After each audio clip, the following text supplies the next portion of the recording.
this is an iHeart podcast. Guaranteed human. Hey, this is U.S. Olympic gold medalist Tara Davis-Woodhull. And I'm U.S. Paralympic gold medalist Hunter Woodhull. As athletes, our lives are about having a clear path. And a team that you can absolutely trust. So when it came to getting the best mortgage, we chose PennyMac. PennyMac is proud to be the official mortgage provider of Team USA and you. Learn more at pennymac.com. PennyMac Loan Services, LLC, Equal Housing Lender, NMLS ID 35953. Licensed by the Department of Financial Protection and Innovation under the California Residential Mortgage Lending Act. Conditions and restrictions may apply. There's a difference between liking a house and actually getting it. Redfin is built to make up that difference and close the gap between finding and owning the home for you. Redfin agents close twice as many deals as other agents. So when you find a home you love, you're not a step behind when it comes to making an offer. That means less watching great homes disappear and more focus on the one you'll call home. Redfin helps turn saved listings into real addresses. Get started at redfin.com. Own the dream. Sink into affordable luxury. Anabay is the only machine washable sofa, inside and out. With stain-resistant slip covers and a cloud-like frame duvet, everything goes right in the wash. Plus, the modular design lets you change the look of your space anytime. Visit WashableSofas.com to upgrade your home. Shop up to 60% off site-wide, with sofas starting at just $699 and a 30-day money-back guarantee. Shop now at WashableSofas.com. Offers are subject to change, and certain restrictions may apply. Cool Zone Media. Hey everybody, Robert Evans here, and I wanted to let you know this is a compilation episode. So every episode of the week that just happened is here in one convenient and with somewhat less ads package for you to listen to in a long stretch if you want. If you've been listening to the episodes every day this week, there's going to be nothing new here for you, but you can make your own decisions. All right, this is the official It Could Happen Here predictions episode. And to start off here, Gare has some of our wins and some of our losses from last year's. That's right. I took a peek back at our predictions of the past to see how correct we are. We got all of them right. Great job, folks. Let's continue on. No, I will say, obviously, the big dub for the year goes to Sophie, who said that Kissinger would die. Yeah, you got that one, Sophie. Good said work. That. God, I don't. Thank you for reminding me that I'm a genius. Wow. We all said, no, there's no chance. He's too psychically powerful. But you maintained, and it turns out all we needed was a little hope. That's all we needed. Wow, I really should use these powers. Yeah. I mean, I don't know. So who are you going to take out next? Yeah, we'll get there. Ooh, your prediction might. You have to think about your prediction. I'll throw in a death prediction for us, just for funsies. We once had a side note. We once had, back in the beginning times when we actually went to an office. God. At iHeart, we once had a prediction of when George H.W. Bush was going to die, and I was also right, so. Oh, okay. Well, yeah. Sophie, now you have to be very careful which ones you guess and when. Very careful. Yeah. I've been Think watching on it hard. I've been watching the show You, which is primarily about how being a serial killer is a great idea. And I feel why is Robert watching like white woman media? What is so that I can protect myself in case Sophie is secretly murdering people. Which Sophie would never watch you. Two in a row. That's all I'm going to say. If I was, it would be in your honor. So let's talk about two things Robert got wrong. Robert said that there was a decent chance, which I think there was, but it just didn't happen, that Nick Fuentes and Kanye West would die together under some mysterious circumstances. Okay. I still feel like that's do not us all a zero. favor, Sophie. I still think we got a shot. Honestly, I think so too, but it didn't happen last year. The other thing Robert predicted is that there would be a ska total supremacy. That obviously didn't happen. No, that happened. I'm sorry. That happened. Did you miss me informing Cody Johnston about the Mighty Mighty Boss Tones George Floyd album this year? Because I did, and it was amazing. You unfortunately did, and if you haven't listened to that... It's one of the worst things that's ever happened to humankind. Yes, Garrison, please continue. It's fucking... Mia predicted that there would be kind of a new sort of like DeSantis-style Republican challenger approaching. I think Vivek Ramaswamy perfectly fits the sort of thing that Mia was talking about. This is the kind of new figure that enters politics. But he also kind of gives Andrew Yang in a way as well. Sure. Mm-hmm. Yeah. Yeah, he's the fascist Andrew Yang. He's fascist Andrew Yang, and he's insufferable. He's fucking insufferable. Yeah, massive. So fucking insufferable. Mia also predicted that Mike Pence would try to run for president. Hey! The rest of us disagreed, and Mia was proved Look to be at correct. her. That one was Let's easy, give her though. 50% on that. I don't know how much we'd say he really ran for president. He jogged at most. He jogged at most, and then he realized the only person that would vote for him was Mother, and then he was like, I don't "Ooh." think she would. Yeah, I think she'll say she will, but she's gonna pull the lever for Trump at the end of the day. Yeah, they all are. Let's talk about some deaths. Mia said that Noam Chomsky would die. Shireen said Joe Biden would die. I think, although they didn't physically die, Damn, Shireen. the last vestige of their respectability canceled. That basically counts, right? They torpedoed all the last bit of respect they had for people who would typically be aligned with them roughly. Biden has just he's looked like he's on death's door for forever. I similarly thought that Steven Crowder was going to die, and instead he just kind of metaphorically died because he made a series of horrible business decisions and now is ostracized from much of the online right. So that's cool. Now, the one that Sophie's upset about is that she wanted Crypto.com to lose the name of the arena. Instead, the Miami Heat Arena is no longer called the FTX Arena. I mean, I'm happy about that as well. Crypto.com is still holding strong. So there we go. I take that very personally, and it is Staples Center. Thank you so much. Now, I will say I feel like I'm going to roll that prediction into next year. Something happens to crypto. Yeah. Let's give it a roll. Let's roll that out. I'm going to roll my Biden death prediction as well. James said that there'd be more immigration bullshit, which obviously happened, as James has been covering that most of this last year. Also, James said that Twitter would die, which is true, because it's no longer Twitter. It's no longer Twitter. That is correct. In a way. It's just like how Henry Kissinger changed his name. So true. Yeah. Now, I will say the most impressive kind of niche prediction, this is the last one, came from Shireen. Oh. Shireen said that there would be the return of the flip phone. And searches for flip phones were up 15,000% last year among Gen Z and millennials, and foldable phones sold 44% more compared to 2022. So 2023 really was the return of the flip phone. Dumb. So there we go. I think it's going to continue because of what's happening in Congo and all the tension that's going on over there. I think we're going to continue seeing a switch away from iPhones. So that's proof of why we are all completely trustworthy and never wrong. And Garrison, what were you wrong about, Garrison? Oh yeah, you really skipped over your bit. You really skipped over your bit, Garrison.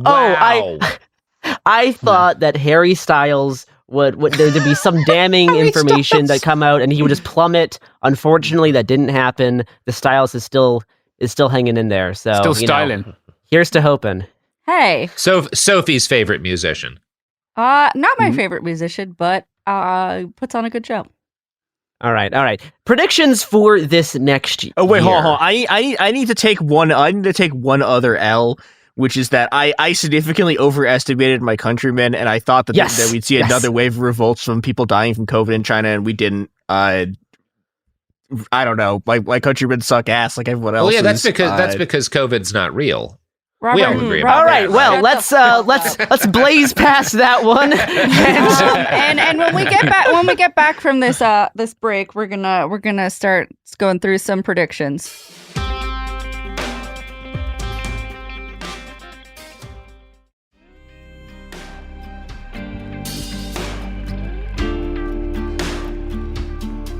And we are back. Yeah, so that's why I just don't really think the vaccines were. 2024 is an election year, obviously. So there'll be some election-related predictions. Let's do. I don't want to immediately just go to like who's gonna win. Let's do some VP picks. Yeah. Let's do some VP picks because this is gonna be a Joe Biden versus Trump race, right? Like, unless one of them drops dead before November. Here's hoping. Here's to hoping. Bad chance of. Ideally, murder-suicide. That's my hope. That's my hope for them. For once, I don't disagree with Robert, but do we think that Kamala Harris is gonna stick in the Democrat VP spot? Yes. God, I think so. It's hard to imagine she wouldn't. She's a dog shit candidate. Like, the best person I think they could run is Whitmer. Like, if I'm like wargaming the Democratic Party, trying to give him the best shot, it's throwing Whitmer in. But president. Joe Biden would have to at learn least somebody. as VP. I was gonna make a really fucked up joke. He's gonna stick with Kamala for sure. Yes. Yeah, which is unfortunate because there's definitely better. There's like definitely. I wouldn't say better. There's definitely like more strategic people that. But I mean, if we were going by strategy, we wouldn't. The Democrat. I mean, here we are anyway. It wouldn't be Biden Trump again if we were going by what's best for the country. Sure. As for Trump, last year I said that I think Herschel Walker could be a potential VP pick, which I think is still true, but not as much as it used to be. Trump would become the third organization to become completely screwed by picking Herschel Walker. Like three consecutive organizations have bet everything on Herschel Walker and lost. That's the biggest thing is that Trump doesn't like losers, and Herschel Walker's kind of only ever lost. Now, obviously, we've talked about this before. Vivek Ramaswamy is maybe a potential. But he could be too loud for Trump. He could kind of steal too much of the spotlight. Trump doesn't want to share. He's not popular. Share the attention. Okay, does each person want to? Yeah, does each person want to go around? Let's go around the horn. So Garrison, who is your pick? I mean, I was mostly tossing between Vivek and Herschel Walker, but I'm not confident in either of those. But there's no other names that really come to mind because most of the other people on the debate stage either were too hostile to Trump or just didn't seem like people Trump would really get behind. Mm-hmm. Yeah. I think Bobby Kennedy. I think he could actually do it. I think, okay, admittedly, my biggest reason for thinking this is not actual political analysis. It's that we live in the dumbest of all possible worlds. It the would dumbest be the of all dumbest possible thing. worlds is Bobby Kennedy. Yeah. That is true. This is the dumbest timeline. Mm-hmm. Yeah. Maybe Nikki Haley if he can overcome his inherent I was thinking misogyny. Nikki Haley just purely on but women. Haley's been kind of not like attacking Trump fully, but she has not been super pro-Trump on the stage. I think she may have alienated him too much. I was also thinking, who's like a more like docile woman that Trump would want to run beside. But Nikki Haley has the reach that she does. I think she'd be the helpful smart to him. pick. And everyone is against every candidate until they're picked for fucking VP. So I think that there's several different people that he could pick. He could pick Carrie Lake. He could pick Sarah Huckabee Sanders. He could pick what is that governor's name? Kristi Noem. Yes, thank you. He could pick Kristi Noem. You're welcome. But if he's gonna go woman, he's gonna go I think one of those three because I think he's already badmouthed. He's already badmouthed Nikki Haley enough. But I think what people are forgetting is he might just pick somebody that he knows won't turn on him. He might just pick his fucking daughter. I was gonna say actually he might pick Jared Kushner. The Kush bomb. Yeah. Let's get that Kushner in there. Trump. That's the fucking election I want. Robert, do you have a pick? I mean, I suspect he's that Biden and fucking Harris are going to run. Although, again, if I'm talking about who I think actually would be the smart pick for the Dems, it's Whitmer and or Andy Beshear, who's the Democratic governor of Kentucky. Super popular, really good at talking to kind of working class voters. Has been successful in a red state. We're in this weird situation where almost anyone kind of besides Kamala Harris who were to run against Trump would win easily. And if Trump were to be replaced by like Nikki Haley, she would just absolutely pants Biden. This is what all of the data shows at the moment. So we're in this really odd moment of like, we have, it's the opposite of the unstoppable force meeting the immovable object. It's like the very mobile object meeting the very light force. They're both just sort of sliding around the room. Coughing baby versus coughing baby. yeah. It's two babies with tuberculosis in a steel cage while Joe Rogan narrates the fight. Which I would watch. What a country. So I don't know. I don't know who the fuck Trump is going to pick. Probably his daughter, Jay Kush. He might, I wouldn't be wildly shocked if he were to go with oh Christ, what's her name? She ran as a Democrat last time, but Tulsi Gabbard. Tulsi Gabbard. Tulsi Gabbard. I did think about that too. She's fucking mental now. She's been out of her mind for a while. She's too I wouldn't irrelevant. be shocked. I think she's she's a regular Fox News contributor. Mm-hmm, I don't think he doesn't want someone who is like. Yeah, I but think he hates Fox News now. The unpopularity until they Vivek's need him. He needs them. Unpopular enough that I think Trump might see him as a loser. Tulsi's not a loser. She's also not a threat to him being in the spotlight, and he might decide to roll those bones. Yeah, I did think about that. All right. Do we want to switch over to another category, Gare? Sure. Does anybody have a general prediction that they would like to share? Sure.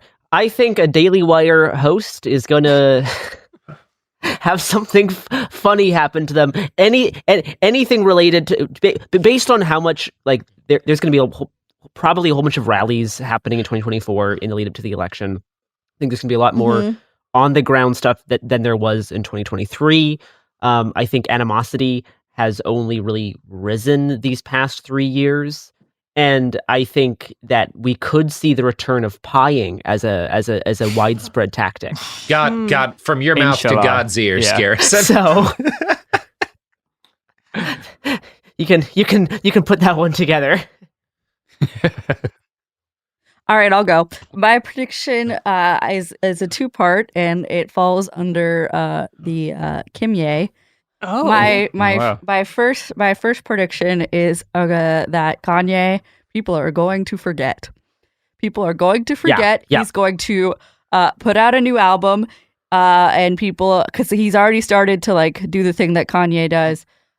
Where he plays an album at a random club or plays a listening party event, and people are going to forget. He's gonna do that. And then Kim has been hanging out with Ivanka a lot, and she is almost done with law school, and I think she is going to have some kind of a feeler into the field of politics this year. Oh my God, what if she's VP?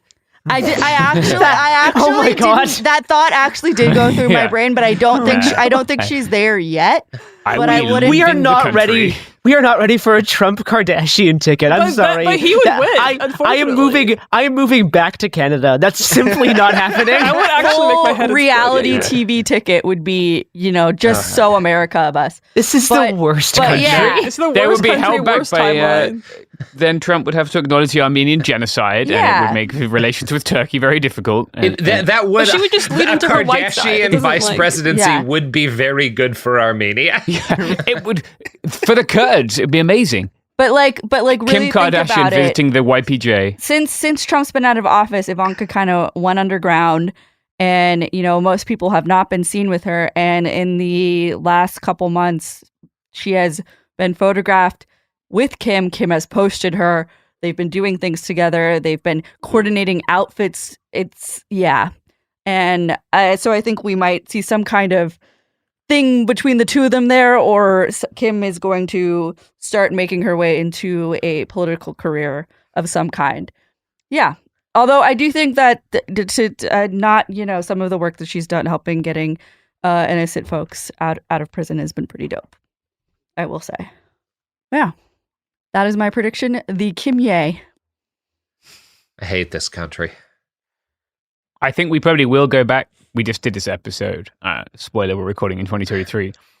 I predict that by this time next year, we will probably go back to something approaching Title 42. Unfortunately, yeah. Which will be terrible, given that, like, as Robert said, kind of we're seeing increased conflict all over the world. People are coming here. They won't be able to. That will have massively destabilizing influence on Mexico, as it did last time, and impact on Mexico. I'm also really what my concern prediction this year is violence against migrants in places where they're extremely vulnerable as we go through the election cycle, which will inevitably demonize them from both fucking parties. So that's become a really big, especially with this stupid practice of busing people across the country and then dumping them onto the streets. That's my big concern for 2024. Mia? You know what? Fuck it. I can be wrong. All right. So this is my a thing that I've been waiting for to happen. That's going to be one of the worst things that's going to happen. Eventually, at some point, this is going to happen. We're going to get an attempt by the Republicans to seriously come after interracial marriage. And it is going to form the most insane political coalitions you have ever heard of in your entire life. It is going to be like this nightmare word coalition of just the open white supremacists, the Asian MRA people, a bunch of you're going to see a bunch of these completely deranged nominally left-wing Korean ethno-nationalist groups. You're going to see the Andrew Tate people. There's going to be this. It's going to have this just absolute nightmare coalition behind it. It probably won't work, but it is going to be one of the worst things. And I don't know. I hope it doesn't happen next year, but I think the election year, someone could actually decide that this is going to be the time they're going to try to do it.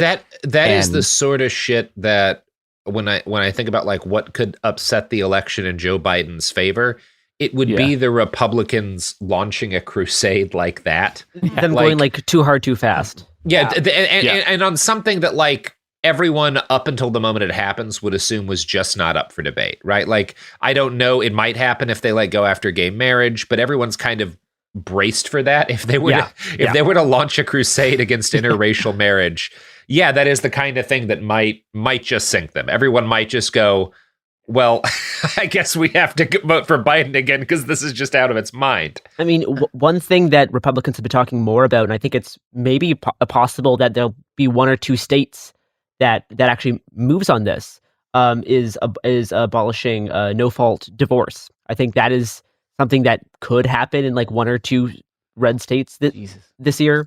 I don't know how much that would actually impact national elections, but that is something I think the Republicans are starting to focus more on.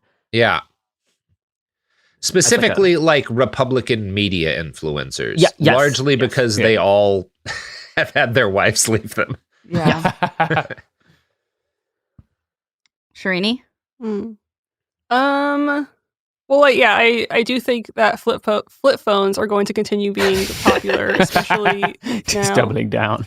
No, I mean, first of all, I was right. Second of all, I have a couple of ones that I hope aren't true, but I think they will be. I have a feeling that, I think there's going to be something similar to the Muslim ban, but in specific, about Palestine and Israel. I think that there's going to be something scary that targets an entire people that I don't want to be true, but it just feels like we're going up that route. So I feel like there's going to be. I have a thing about what that's going to be. I think what it's going to be, and this is something we've been seeing in Florida. There's going to be a giant push to ban Chinese citizens from owning property, because this is already happening in Florida. There's been this whole, and like Florida's right now in the process of doing this thing where they're trying to prevent people who spent 1 year in China from being at universities. I think it's going to be this giant they're going to do one of these Chinese people can't own property things. Yeah, I mean, I didn't know that. That's really unsettling. They're closer than you would think to already doing a version of a Muslim ban, not targeting Palestine, but other. Well, and Trump has promised Muslim countries. That's one. No, I mean it happened before. Why wouldn't it happen again? Yeah. It just feels really unsettling that that's a possibility of it happening again. Well, and Trump has promised that if he wins again, he's moving straight to deportation of Muslims. I think we will like that he's said that that's what we're gonna do. Yeah. I also think that there's going to be an uproar about a historical figure who was white being played by a black person, like another one of those. Yeah, I mean, that's like every week, Shireen. Oh, no, it's, what if I just want to be right, Garrison? It's already starting, Shireen. You are correct, because next year, what Denzel is going to be playing Hannibal Barca in a movie about the Second Punic War, which any person who is not out of their mind is like, that's inspired casting. Yeah, have they announced the next he's James the best Bond? Possible person they can have playing that guy, but it's going to piss off a bunch of people. Even though Mia listened to that James, but you're the one who listened to that James Bond podcast, right? Kill James Bond. That's the name of the podcast. Yeah, okay, I just gotta say this. Yeah. T-Girl James Bond, it would set the world on fire. It would be the funniest thing that's ever happened. Yes. Yeah. Do it. God. Unleash the dogs of war. The Civil War will begin because of trans James Bond. You heard it here first. Yeah. So true.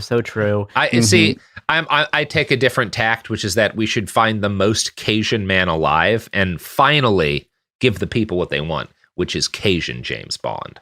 I mean, that would also go hard. Like James Bond making instead of a martini, shaken not stirred, he likes a nice etouffee. Like, come on, let's do it. Let's be heroes. I know we wanted to close with the death segment. I think because of Kissinger, we already took so many dubs there that one thing that is on my mind is it's possible there'll be more kind of protests, popular mobilizations like this summer before the election, but I'm more interested in what's going to happen after the election, because no matter who wins, which I really don't have a strong feeling one way or another, there's potentials for, obviously, if Trump wins, I think there'll be massive another January 6th type event. Oh, yeah. Or no. If pussy hats are going to come back. If Trump wins, there will be. That's my prediction. There'll be probably at least 2 strong weeks of intense rioting across the country. Yeah. I think we'll see more firm suppression than we did in 2020 in a lot of cases, which will be interesting because at this point, Biden will still be technically in charge, but everyone's going to treat it like it's a Trump problem. On the other hand, if Biden wins, are we going to get Stop the Steal 2, or will a second defeat in a row almost be more of like a death knell for this sort of like mega mobilization? Like I think that's also a possibility that two losses in a row could just disillusion a whole bunch of people who otherwise kind of want to do a Stop the Steal 2, but it may just not happen. We literally can't let Trump pick more judges. I'll tell you what'll happen is because I am aware of the predictive programming that the Obamas have been putting out through their new movie "Leave the World Behind." We're gonna have a military coup, and they're gonna use the Havana Syndrome gun to knock us all out. Yes. While they fix politics one way or the other. Yeah. Don't know which side is gonna do it, but somebody's gonna drop the Havana Syndrome gun. Yeah. Let's take a quick break and come back with our death predictions. How does that sound, everybody?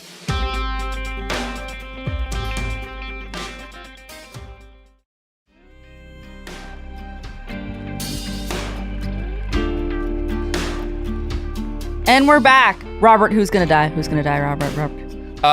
You know what? My pick this year is everybody. I think this is the year we all get it. I think somebody's gonna push the button, and finally, the world's atomic stockpile will bring us all sweet release. Okay, my serious prediction: I think Putin will be assassinated. Oh, that'd be cool, dude. I was going to say, I have a feeling that there's going to be some type of assassination that will rock the world. But decent chance Assad eats it still, I think. Especially with the only reason I wouldn't say that's like the guy I most want to see die in the world, and probably will be until he does. But he tops that. Erdogan's up there, but Assad, just nobody else has that body count right now. Yeah. But no one can touch him. That's the thing. Bibi's really going for it. Thing. Bibi's going for it, but still, he's got to kill. I mean, Assad's at 600,000-700,000, something like that. I just don't know. He's a survivor, unfortunately. You do kind of have to acknowledge that about him. Ophthalmologist vigor. He's pretty good at not getting killed so far. I just don't know. Whereas like Putin hasn't really been tested this way yet. And I do kind of think, I think that there's a chance. I don't know that I think it's a high chance. Sure. Yeah. I mean, I think every day we get closer and closer to an Elon Musk overdose. Yeah. Well, we overdose on Elon Musk and all end our own lives. So true, James. Yeah. My prediction is that with the will of God, Morrissey will finally fucking die and rid us of his annoying bullshit. Oh my God. Because wow, did not that is not what I was expecting. No, from me either. you. Well, great, sir. Yeah, inshallah, we will see the end of Morrissey this year, friends. Has everybody gone? Because is it my turn with my power? Yeah. It's my turn? Yeah, Sophie, you're gonna off. Yeah. Say Morrissey. I'm not saying Morrissey. He's a prick. I really thought about this, and it's time. It's time, David Miscavige. It's fucking time. Okay. Wow. Yeah. He said it. You heard it here first. Yeah. Maybe. From the person who predicted Kissinger. Yeah, and someone else. She picked someone else, right? Who else did you get, Sophie? I don't know. Who else did I get? I don't have anything. You said something about when you were in the office. Oh, yeah. George H.W. Bush. Oh yeah. Yeah. Oh yes. Yeah. We could be 2 for 2 here. But I think I think it's gonna be a Miscavige, but you know he'll just jump into another body.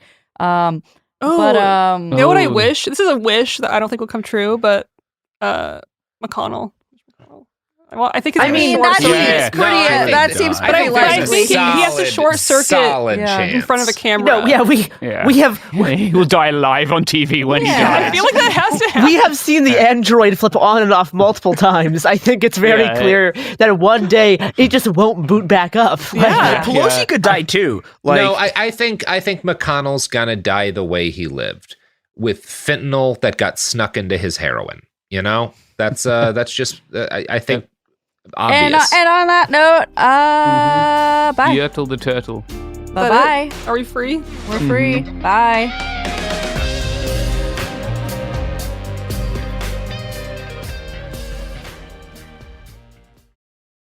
Tired of spills and stains on your sofa? Wash away your worries with Anabei. Anabei is the only designer sofa that's machine washable inside and out, starting at just $699. Plus, Anabei sofas are pet-friendly, stain-resistant, and feature changeable slip covers and modular pieces. Get up to 60% off site-wide with a 30-day money-back guarantee. Visit WashableSofas.com to get yours now. That's WashableSofas.com. Offers are subject to change, and certain restrictions may apply. The new Chicken Bacon Ranch Street Chalupa is at Taco Bell. You can't get just one. Okay, so that's not like some marketing hyperbole. You literally can't get just one. They come in twos. So like, if you want just one, you're going to need to find a friend who loves slow roasted chicken, bacon, and avocado ranch sauce. Or a friend of a friend, or have an awkward conversation with a complete stranger to see if they're obsessed with chicken, bacon, and avocado ranch. Or you could just like eat them both because you're obsessed with slow roasted chicken, bacon. Okay, you get the idea. The new Chicken Bacon Ranch Street Chalupa is at Taco Bell. At participating Taco Bell U.S. locations for a limited time while supplies last. For period protection you can put on and forget about, nothing beats Knix leak-proof underwear. North America's #1 leak-proof underwear brand. Let's face it, life can be unpredictable, but your leak-proof underwear shouldn't be. That's why millions of people choose Knix. For periods, for light leaks, for everyday freshness. Knix undies are super comfy, super absorbent, and made to handle whatever your day throws at you. Day 2 of your period? Covered. Your daily run? No problem. That big sneeze? You know the one. Yep, we've got you. And with styles like bikinis, boy shorts, thongs, and high-rise, plus sizes from extra small to 4XL, Knix makes it easy to find your perfect fit. Say goodbye to stress and leaks and say hello to undies that work just as hard as you do, no matter the leak. Find the style and level of protection you want at Knix.com and use code FLOW15 for 15% off. That's KNIX.com, code FLOW15 for 15% off. Knix, for your leaks, for your life.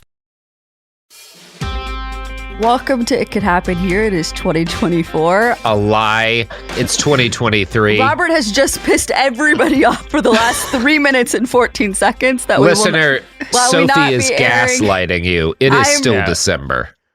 When they listen to this, it'll be 2024. You don't know that. I do know that. I'm in charge. Okay, moving on. We're going to do some listener questions today, but I just wanted to, give a shout out to each member of our team. We have Shireen Lani Yunus, we have James Stout, we have Mia Wong, we have Garrison Davis, and we have Big Bobby E. That's right. That's right. And we're going to answer some listener questions. Thank you for those who have submitted. Anybody else want to say anything before I start, besides Robert? Thank you to about half of those who submitted. Yeah. The rest you need to have a chat with yourselves. You know who you are. I don't think they do. I don't think our listeners are very self-actualized. All right, Sophie, take it away. To each of you, any book recommendations for introduction to anarchist history and or theory? If I may. There's a book called Great Anarchists by Dog Section Press. It's written by Ruth Kinner, who's been on the podcast. It's got very short bios of different great anarchists. I think you will enjoy it. I think you can get the PDF for free online. I like to print them out and put them in as little libraries that rich people like to have in their neighborhoods and red pill them, black pill them slowly that way. So yeah, Great Anarchists by Dog Section Press. From Dog Section Press by Ruth McKinnon. My one is kind of it's slightly more specialized, but Anarchism in Latin America is a great book. Also, the cover is just gorgeous, so you'll have that around all the time. But yeah, it's really good. It basically goes country by country through Latin America and talks about all the anarchist movements, and it's great. Yeah, I guess not. It's not. It's sort of anarchist, I suppose, but I've been doing a lot of union stuff recently, so I've been thinking a lot about the concept of work. So I have kind of returned to this really good book Crime Think put out titled Work. Very, very basic look into sort of like anarchist, almost like anti-work theory. It's just a nice book to interrogate how the concept of like work and labor exists in your own head. I've appreciated that one through the years. Shireen or Robert, either of you? I second all of those answers. Amazing answers, everybody. Wow. Thanks. Yeah, and I cannot read, so I'm going to second those answers. Mm-hmm.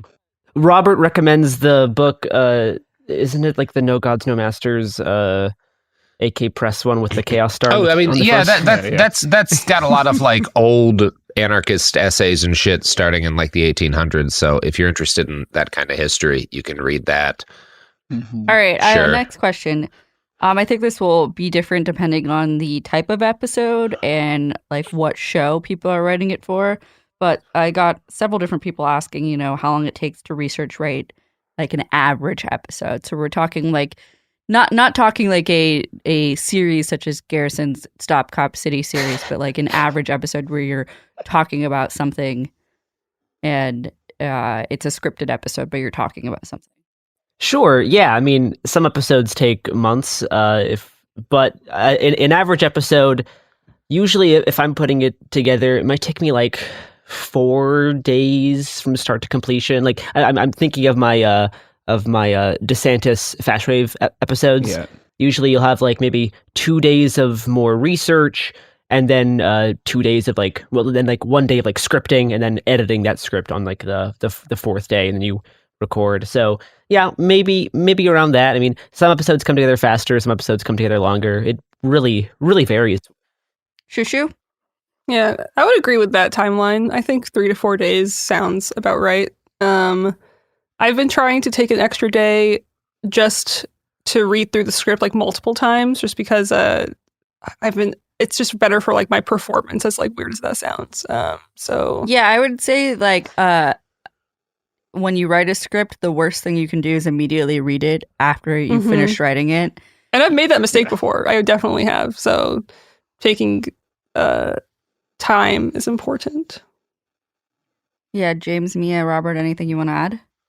I spent 35 years preparing for the Sheep podcast. Yeah. It really depends on the episode. If it's an interview, I'll spend maybe a couple of hours, studying up on everything the person has said. If it's a scripted episode, a scripted half hour to 45 minutes of the show is generally 5 to 7 pages. That's maybe an hour or two to write, and then 4 to 6 hours of research. Although it kind of depends, because a lot of it's based on just sort of like ongoing research, right? Whereas like something will happen in the news and we'll do some studying up on that event, but we're also keeping in touch with like when we have episodes on terrorist attacks and whatnot. Like I don't know how to actually like lay out how much time goes into those episodes, because a large part of it is just the process of like keeping up with the way terror is evolving in American politics. To a degree, we all have beats, right? Like we all have stuff that we just keep up with. Yeah, like we're not counting all the time that we spend like in Telegram, just like watching, right? But the gram, but yeah, sure, that's what the kids are calling it. Second time this year, Garrison's found themselves too old to understand a youth reference. My next question: what conspiracy theory or unsolved mystery do each of you believe in? Dangerous question for us to answer on air. Yeah. I just want to point out that Garrison sent me this question to ask. So there must be an answer in mind. Yeah. All right, Garrison Danger Davis. Okay. Well, I don't know what even. I'm not sure if I believe in anything that would be classified as a conspiracy theory. I would have to think on this, actually. I don't know. Yeah. I don't believe in it, but I fucking love Bohemian Grove stuff. It's like one of the OGs, from like the beginnings of the internet. And I just can't get enough about people who have just never deviated from the Bohemian Grove. Like that dude who went there with the combination AR-15 shotgun and tried to destroy Bohemian Grove. Legend. I love reading about that stuff. It's nonsense, but it's fun. I mean, like, I actually have. Oh, sorry. Oh, no, go, please. Okay. We're doing this one again. Okay, if you were on the live show, you've heard this. If you were not on the live show, you haven't heard this. Which is that? Okay, here we go.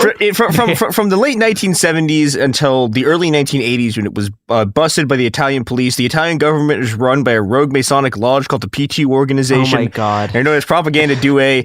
Various elements. Okay, so there's this thing going on. There's various elements use the Red Brigades as a way to assassinate Aldo Moro.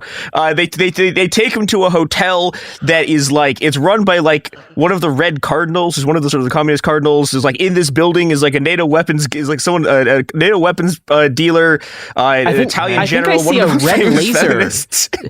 I think I see a red laser hovering over. This is all real. This was this one is insane. Now. Look. This was on the front page of the New York Times in 1983. The thing is that, okay, so every conspiracy theory on Earth is real, but it was only real from about 1977 to 1983 in Italy. Like, all of them are there at the same time. Like, during the Aldo Moro assassination, like, the two groups trying to free Aldo Moro are the Pope on the one hand, and then, well, actually, that's not true. There's the Pope who's working through an Israeli guy in the Knesset, and the other group trying to free him is the PFLP. Yes, she's got all of them. The Pope, the Israelis, do you the have Masons, like a cork board? feminists. Do you have like a cork board with like red string to help? We haven't even gotten one of the guys who makes sure that the Aldo Moro dies is he's now an insane Alex Jones conspiracy guy. Like, he's on Alex Jones all the time. He was like the hostage negotiator. Yeah. He's the guy. That guy. He's a regular fixture. Yeah, so like the people trying to kill him, like both the U.S., the Soviets, independently of each other, are both trying to make sure this guy dies. Same with the East Germans, the fucking what's it called, the Baader-Meinhof group, the weird German are also involved. Yeah. All right.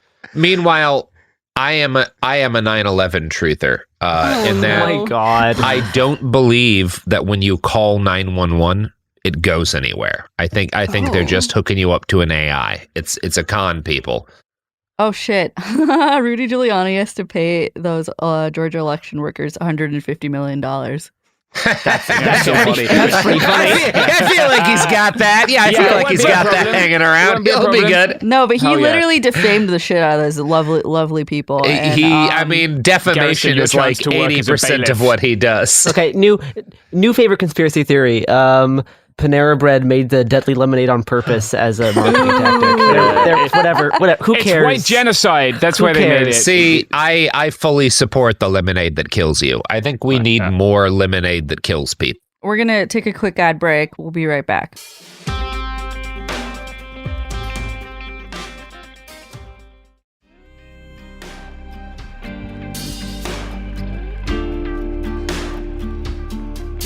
And we are back. What are you most excited to work on this year / be a part of, create? What are we most excited to work on next year? And I've been stockpiling a lot of and so I got some plans. I got some plans. Do we believe or not? That's the real question. I don't know. That's someone else's job to decide. I can tell you from experience that the ATF will visit your employer if you include instructions on how to make in your work. It's legal. Go ahead. So Go ahead, Garrison. they'll still bully you. Go ahead, Garrison.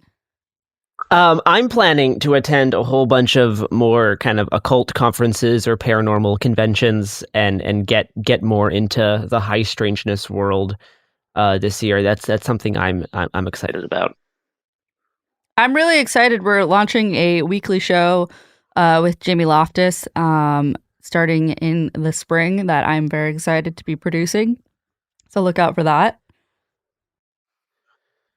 I've been working on this for a fucking year now, but it's coming next year, which is my episodes on the Lab League stuff. I have a corkboard that makes the entire Italy rant I made look normal. Nobody doubts that you have a corkboard, Mia. I have spent so many hours talking to epidemiologists, losing my mind, but it's coming. It will happen. I'm very excited about it. You have been talking about these episodes for quite a while. Literally a year. Yeah. Robert? Gonna be Mia Palooza.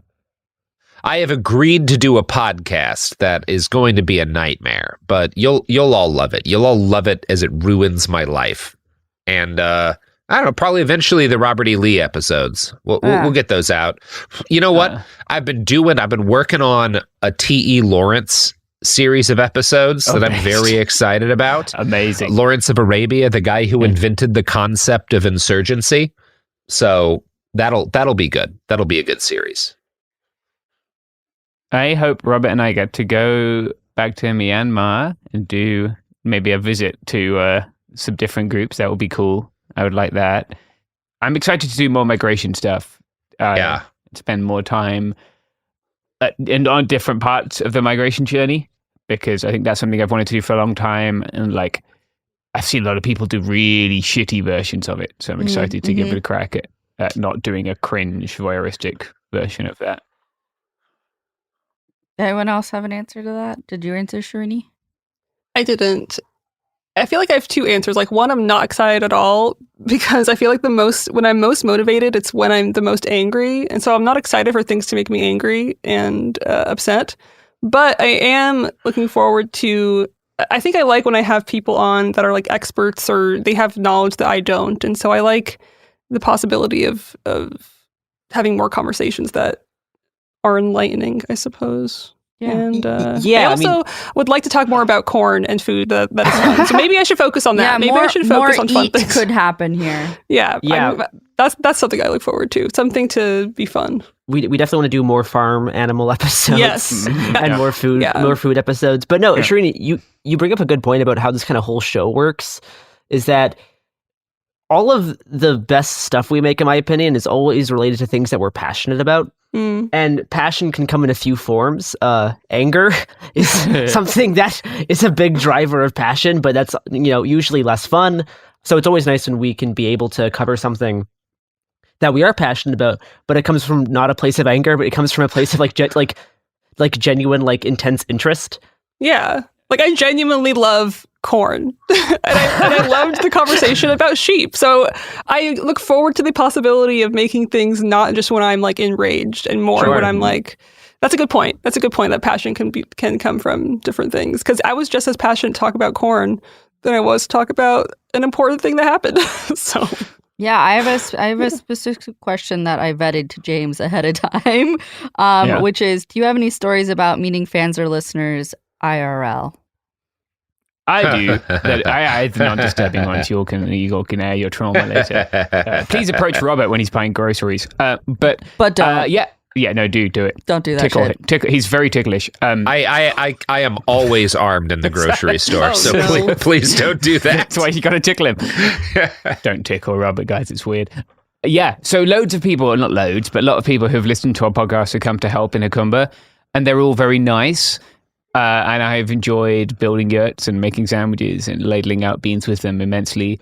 And it genuinely does make me really happy because it can, like, when we do the podcast, we see like each other in our little rooms, and then it just goes out into the ether, and you never know who's listening. And so it's really cool when people listen and then show up and do something that meaningfully makes the world a better place, and that makes me feel very hopeful. And that's another like passion thing. Like, I think, especially the mutual aid stuff we've done at the border, it makes me feel really hopeful that like we can do things just fine without the state and without the resources of masses of capital, and without any major sort of orgs or like institutions behind us. Like, we can just help each other and do amazing things. So yeah, when people show up for that, it's cool. Slightly weird when they show up listening to the podcast and I hear myself in their car. That's not okay. But other than that, yeah, they're just trying to catch love up. those people. Yeah. I too would be trying to catch up if I had to listen to all the stuff we put out. I think it's honestly really cool that people show up for that kind of stuff. It makes so much of the weird parts of being a podcast host worth it when stuff like that is. Yeah. That's been something that that Mia's been pointing out recently. How we seem to be one of, in terms of like, you know, podcasts that cover the sorts of things we do. Our fan base seems to be relatively offline in a lot of ways, and a lot of them actually, a lot of the people actually do a lot of real world stuff, which is great. Like that's kind of the entire point, is that most of the things we talk about, there's ways that you have the power to change it in small ways. You know, it's no like large immediate effects, like you solve the problem immediately, but there's always small things that can slowly change the tide of many of the problems that we discuss every day. Yeah. We're gonna throw an ad break here, unless you have Cooler Zone Media and Android listeners. That is coming soon. It's a little bit out of our control on that end, but we do ask about it constantly, and it will be happening. If you have a Cooler Zone account, you cannot die. That's fun. It's a true fact. So purchase it. Render yourself immune to the passage of time.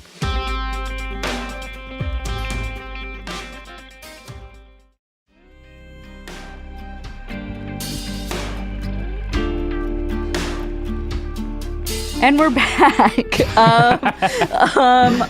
I'm gonna ask. What's everyone's favorite Christmas movie? Okay, so I have already talked about my annual Batman Returns watch party, which was a great success this year.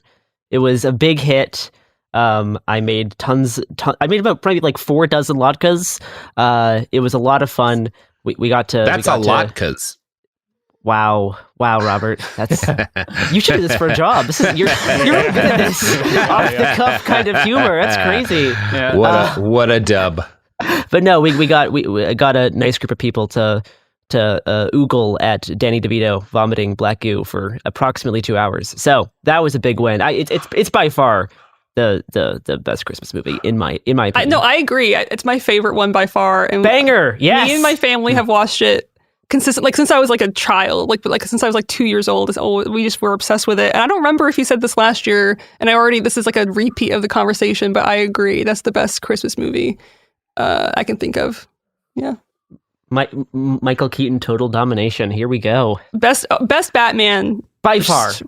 Miles. He's just miles away from the rest. So when I was growing up, my parents used to ditch my brother and I and go to the Laker game on Christmas, and we would. This explains so much about you. Oh my god! Yeah, real plot reveal. This explains so much, Sophie. I'm sorry. I love you. I love you, parents. And I respect it, but my brother and I used to watch, like, we would spend the entire day watching all the like Hobbit and Lord of the Rings movies. Nice. That just feels like Christmas to me. Sure, I mean, but yeah, especially the animated ones definitely have that kind of like fantasy jolly kind of feel. Totally. Yeah, yeah. Anybody else? I like to watch Love Actually, but it's very pretty. Oh, James, it's so basic of you. I love I know, that. yeah, I'm secretly a basic white lady. But every time I watch it, there's something else problematic that I hadn't previously clocked before. And it's getting to the point where I should probably stop talking about it in public. That's amazing. Yeah. Now the audience knows who the biggest wife guy on the team is. Definitely James. Yeah. This is a question for Robert. Looking back on season 1 of It Could Happen Here, do you still see a second American Civil War as a likely or plausible event in our near future? Yeah, I mean, I think it's possible we're going to look back on where we are right now as the earlier stages of it, right? Civil conflict is pretty widespread. I think one of the differences, like, for example, one of the big differences with that... The Texas-California Alliance! Yeah, the A24 Civil War movie it's clearly imagining like a large-scale military conflict. I don't find that particularly likely, but you do have one major political party stating that when we take power in 2024, our guy is going to act as a dictator. He's going to imprison and execute his political opponents.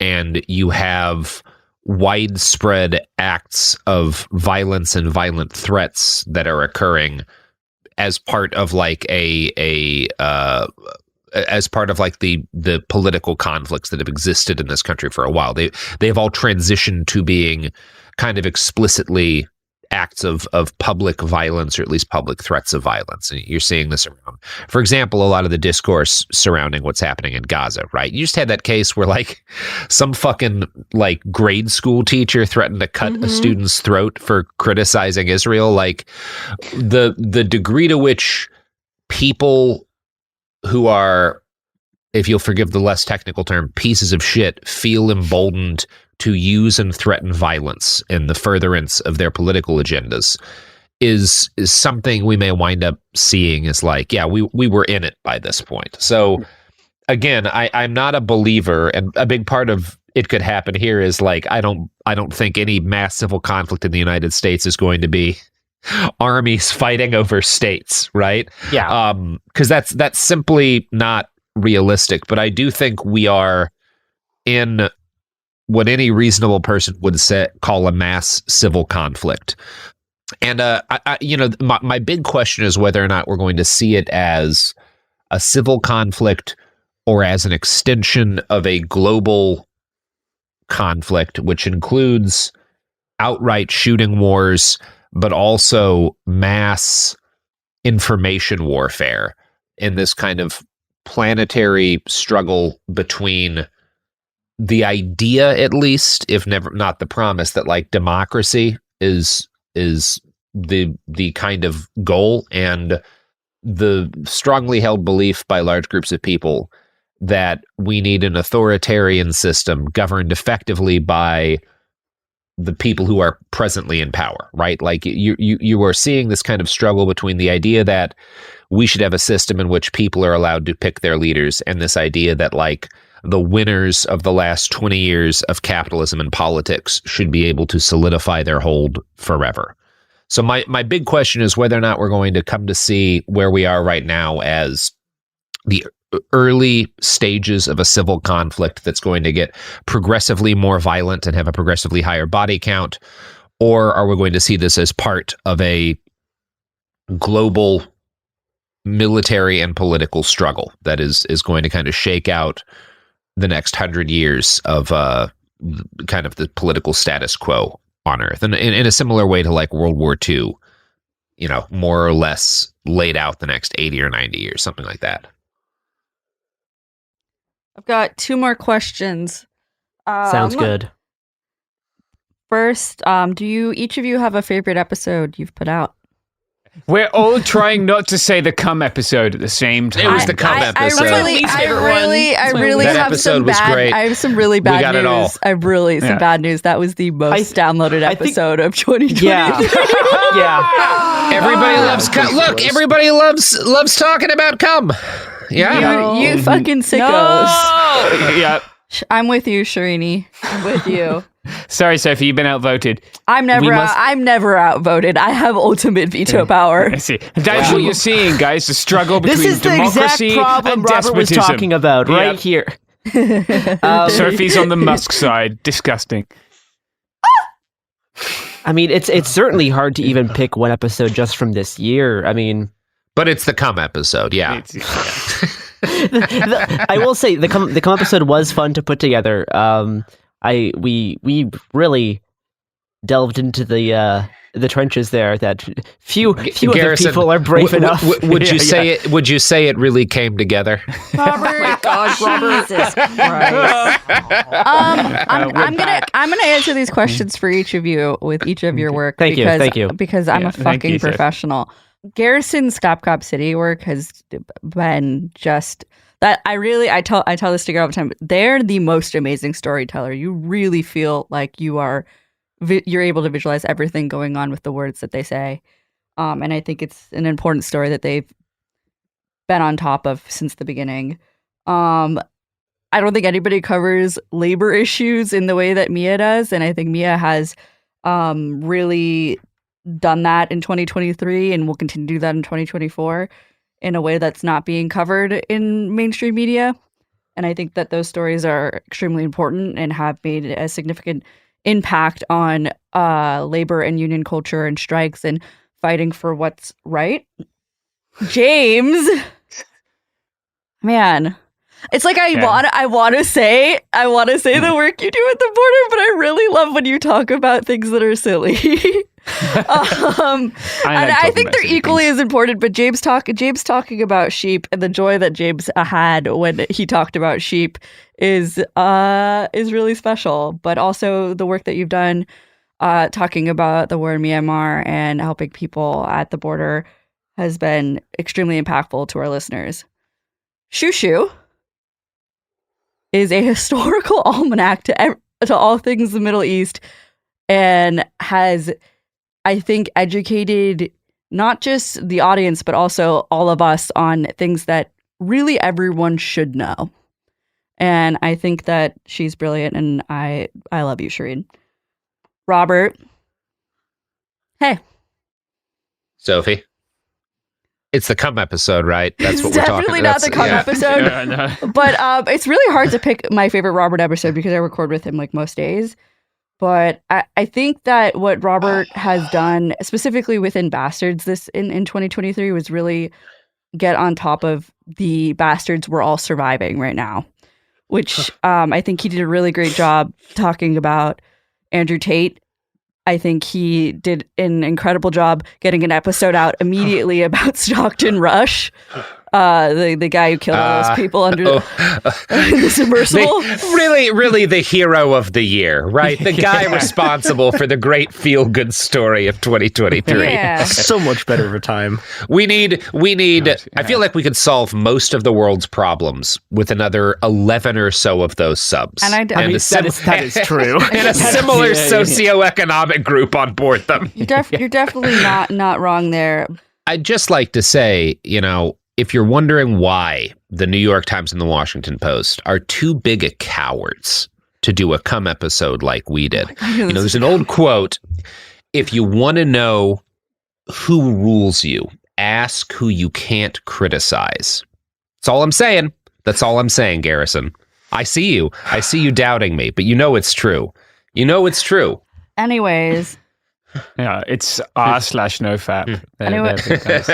All right, that's it. We're done. We have 30 minutes. I said I was going to ask another question, but really, what's the point? What's the point? Yeah, we've climaxed, guys. My God. God Thank you, James. Thank you, James. We'll answer more I of these appreciate the teamwork, James.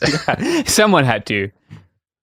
Anyways, it's normally Robert, but I felt like I should. My apologies to Ian for this nightmare of an edit. But yeah. Anybody have any final thoughts? Anything? James, do you have anything you want to plug in terms of donations or anything? Yeah, I do actually. So we have a fundraiser for what we're doing at the border. It would be really lovely if you could give us some of your money, because I have spent all of the money that I have. And some money that I don't have. It's gofundme.com/Hakumba-migrant-camps or tinyurl.com/borderaidgfm. How do they spell Hakumba? That's a good question. Because that's probably, Jacumba.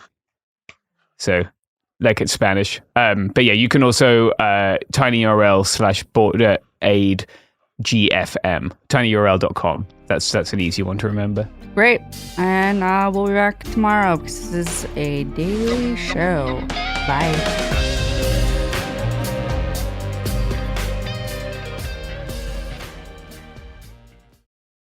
Kids, pets, life, your sofa sees it all. But with a washable sofa, stains don't stand a chance. All of our sofa collections come with fully machine washable covers and cushions, making cleanup effortless. Liquid and stain-resistant fabrics provide extra protection against everyday messes. Plus, with modular designs, you can rearrange your sofa however you like. Perfect for growing families and changing spaces. Starting at just $699, it's time to upgrade to a stress-free, mess-proof sofa. Visit washablesofas.com today and save. Offers are subject to change, and certain restrictions may apply. For period protection you can put on and forget about, nothing beats Knix leak-proof underwear. North America's #1 leak-proof underwear brand. Let's face it, life can be unpredictable, but your leak-proof underwear shouldn't be. That's why millions of people choose Knix. For periods, for light leaks, for everyday freshness. Knix undies are super comfy, super absorbent, and made to handle whatever your day throws at you. Day 2 of your period? Covered. Your daily run? No problem. That big sneeze? You know the one. Yep,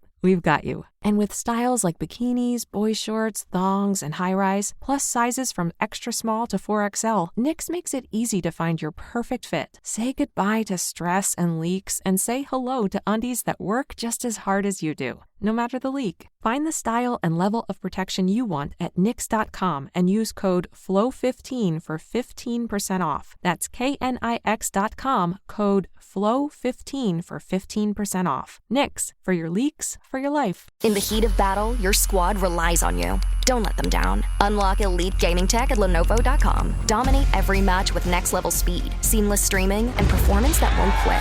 Push your gameplay beyond performance with Intel Core Ultra processors for the next era of gaming. Upgrade to smooth, high-quality streaming with Intel Wi-Fi 6E and maximize game performance with enhanced overclocking.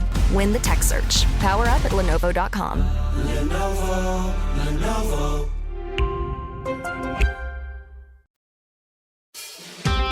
Hello, everyone, and welcome to It Could Happen Here, podcast returning from our holiday break to discuss the exciting topic of infectious diseases in Gaza.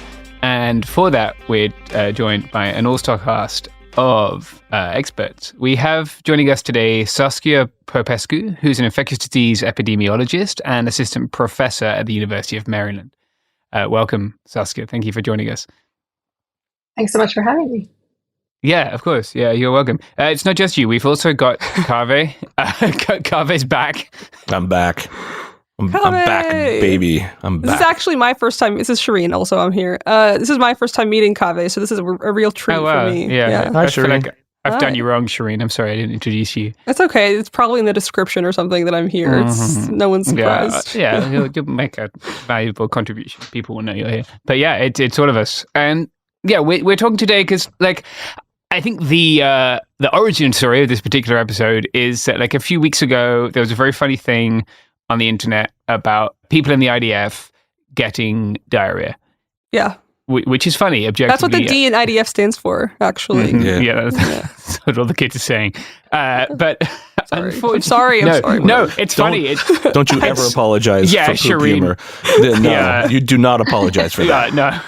Any opportunity just to shit on them. Good. You're good. Yeah. This is expect many. There's half an hour at least of this. Don't be driving because you might laugh too much and crash. But no, it's very funny. It's the name of our group chat. It's the Israeli Diarrhea Forces. But aside from that, like, this raises a more important question, right? Which is that people in Gaza don't have access to very many medical supplies to begin with. Weird things are embargoed, like tourniquets, which we've spoken about in this podcast before.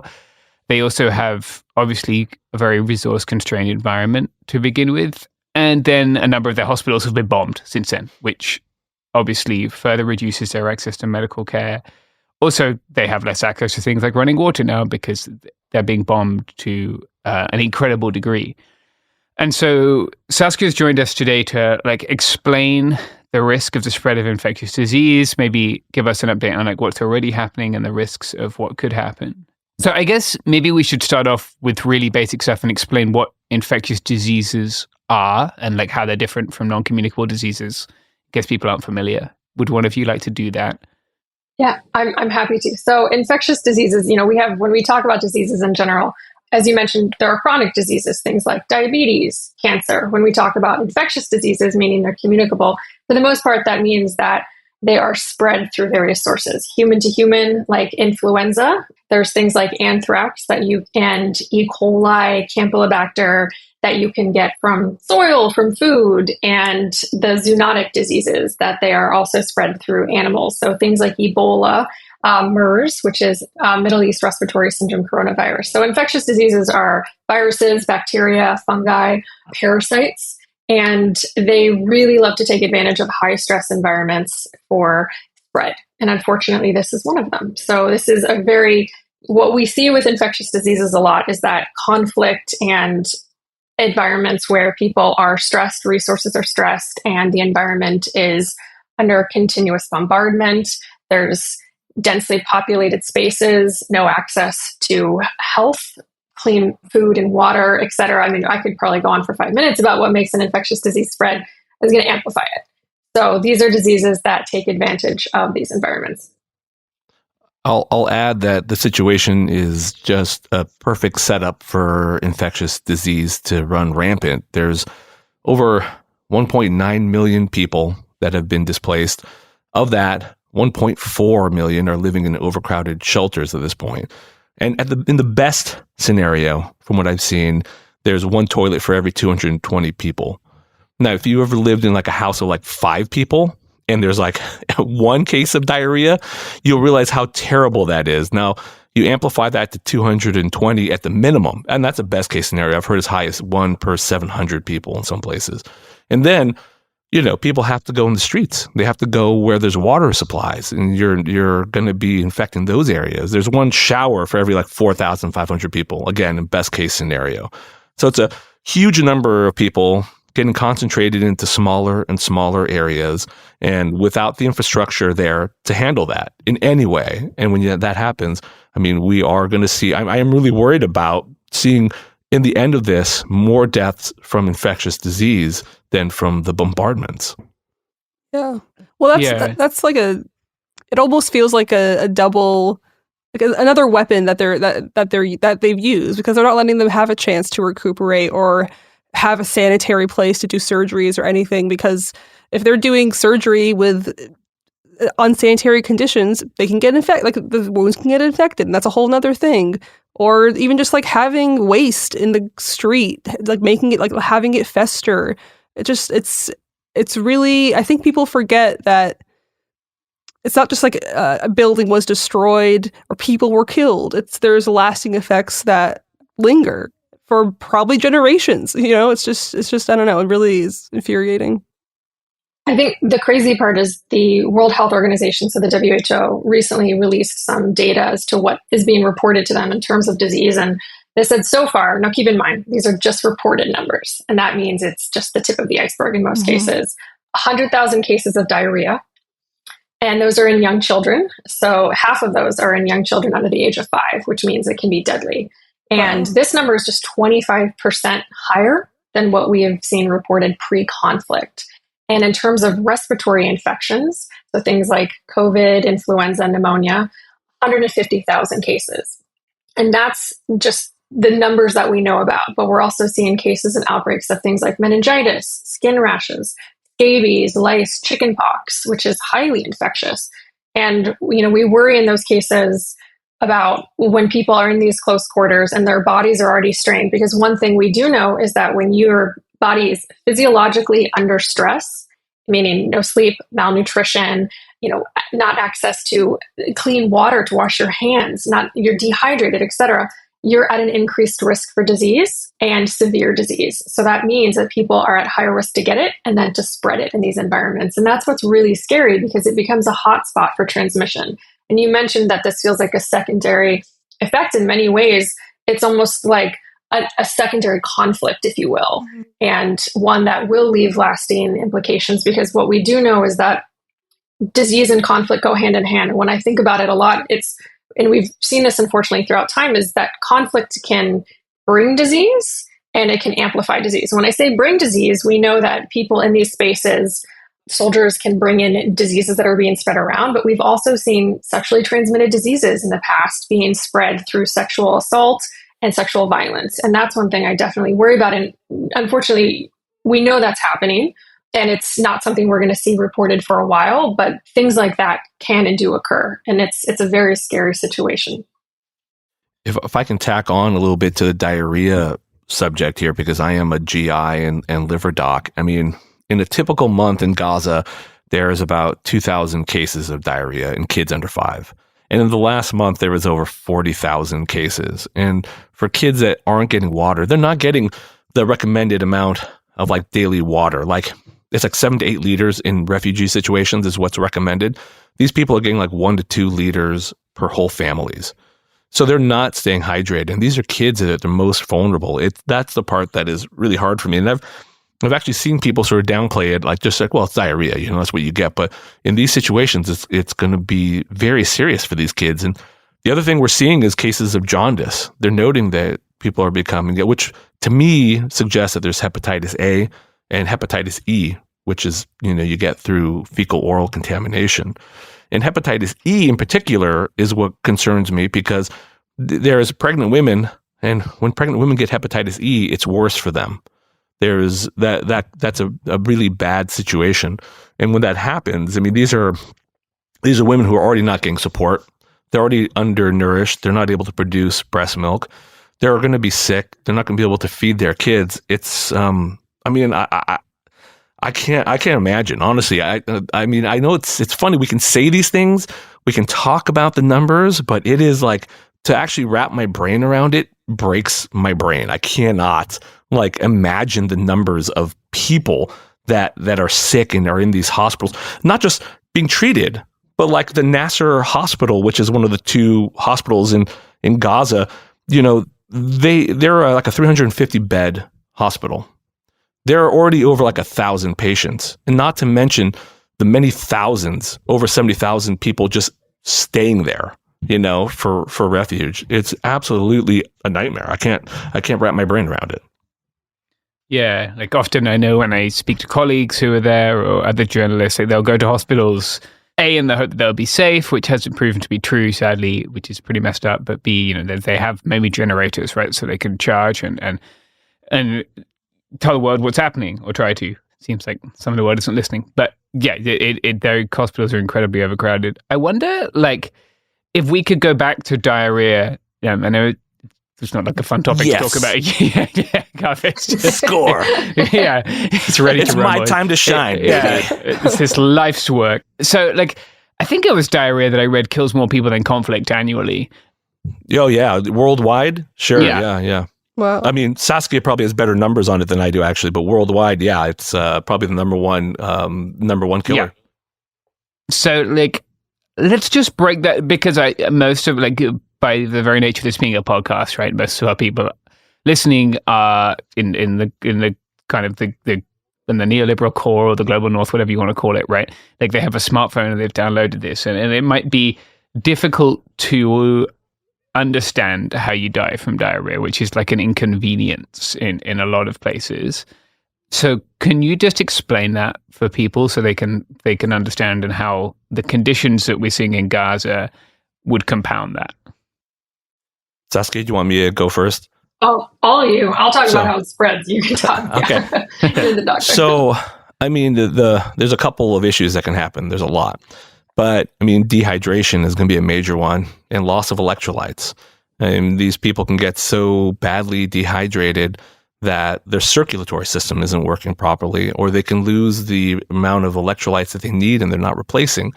And that can cause cardiovascular issues as well. So it's a terrible way to die. I mean, cholera and these terrible, like, diarrheal epidemics that, we think of mostly in the past. They're terrible ways to go. And especially if you don't have it's treatable. Usually it's treatable. You get fluid rehydration, you get electrolyte management. It's pretty manageable in the right situation. But if you don't have that, it's gonna be a devastating thing to the body over time. And for young kids, sooner rather than later. Yeah. So maybe we should explain how it spread?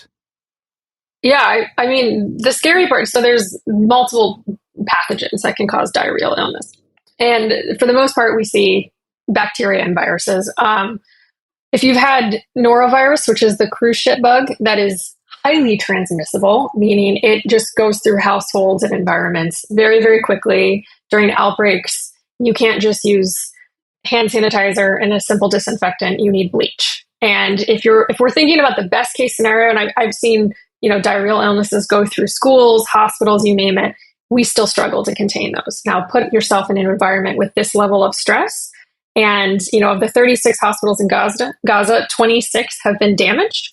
21 are not functional at all. 13 are partially functioning and 2 are barely functioning. So we know that access to care is a challenge. Resources, I can't even imagine. So that means the capacity to treat patients with antibiotics, with fluids, everything, and now contain it, which is the disinfection, all the infection prevention, essentially. And I don't even want to think about contact tracing and public health interventions because it doesn't exist. It's an entirely collapsed system. This is a humanitarian crisis. So when you have people in close quarters and there's a lot of high touch items, because a lot of diarrheal illness is spread through touch. It's, contaminated hands and objects. And then, you touch your mouth, you eat with your hands, etc. That's how these things are spread. So between the bathroom, not having access to restrooms, we mentioned the toilet situation. There's also one shower for every 4,500 people. So we know that people are not able to clean themselves effectively. And this is a ripe condition for diarrheal illness to spread. And it spreads very quickly, very efficiently, and it is exceedingly hard to get rid of. And it worries me because a lot of these diseases, it's not just like you get it one time and you have immunity to it. It can keep going around. And if you have a situation like that where you cannot clean effectively, you can't treat effectively, then we're just going to see it continuously compound. And that's absolutely terrifying because, we were talking about pregnant women earlier. There's 50,000 pregnant women right now in Gaza, and they are malnourished. That's just at the tip of the iceberg. And we see that so many children there are malnourished. And these are very dangerous infections for vulnerable people. And on the best of days, we struggle to contain diarrheal illness. So my big concern is this and respiratory viruses, to be honest with you, because when you have this many people in close quarters and ignore the fact that they're extremely, physically strained and stressed right now, which is when your immune system struggles, it's going to spread and it's going to be exceedingly hard to contain it. So this is an environment where we're going to see diarrheal illness spread, and it's going to unfortunately kill a lot more people than we will even realize. It's going to take years to understand the implications of this. If we even consider that access to clean water and food, we've been talking a lot about malnourishment, which is huge, but I'm also concerned with the quality of food that they're getting too, and the water, all of it. Everything about the situation is going to spread disease. It's, I know that sounds quite dramatic, but it's entirely true.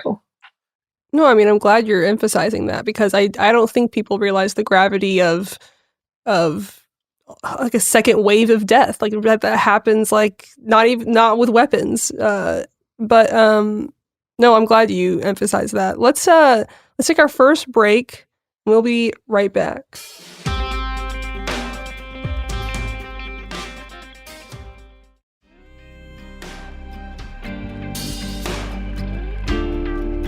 And it reminds me too of when we saw UN peacekeepers in Haiti and they introduced cholera. And, and it's an unfortunate reality when you are bringing in groups of people to, and this, in Haiti, they were trying to help the situation. In this case, it's not surprising. I mean, there's a really good book called Contagions and Chaos that actually talks about how infectious diseases can amplify conflict or create it. And ultimately, I think we're just going to see this as a rolling health issue until there's a ceasefire and until there's really substantial work in there to resource and to take care of people. I mean, it's scary to me. Kaveh, you mentioned that you had a question for Saskia. I do. You've written and you talked a lot about the intersections of science and policy, particularly in terms of COVID-19. We've seen that global threats elsewhere can affect Americans. And I'm wondering, is there a way to try and appeal to Westerners who aren't that interested yet in why they should care about infectious diseases that are rising or becoming rampant in other places. Is there an argument you can make to these people who may not care that much about the Palestinian people per se? There's the political answer I should give you, and then there's the real answer, which is, political answer saying that, people do care, and, we're just having to constantly remind them. But the real answer is, look, we just came out of 3.5 years of a pandemic. And at this point, if people don't give a shit, they're not going to. And I know that's crude for me to say, but I've been working in this, and we've seen it from Ebola to MERS to Mpox, and now coming out of COVID. I think we can safely say that, it's not a matter of if but when, but people really like the saying that is infectious disease knows no borders. And to a certain extent, that is true. Infectious diseases, they don't know that. But it ignores the fact that some countries are more equipped to handle them, and that borders are a porous concept. So in this case, I think from an American perspective, where it is a very complicated relationship Americans have, and I'm not getting into that when it comes to Israel, the reality is that it shouldn't matter if it's a conflict. If you see an outbreak somewhere, you should be worried for those people, and it shouldn't matter if it's going to impact you. But now that we have lived through a pandemic, a historical event, I would like to think people would see this and realize any one of these diseases can come to the States. It can strain global resources. And I'm hopeful that with the amount of attention that's coming to this, and that the work that the WHO and the UN have been drawing attention to it, that will change. But I get a little nervous every time we talk about infectious diseases in conflict areas, because I find that Americans, and it's not just us, but people in high income countries, disassociate because that is a conflict related issue. But it's not.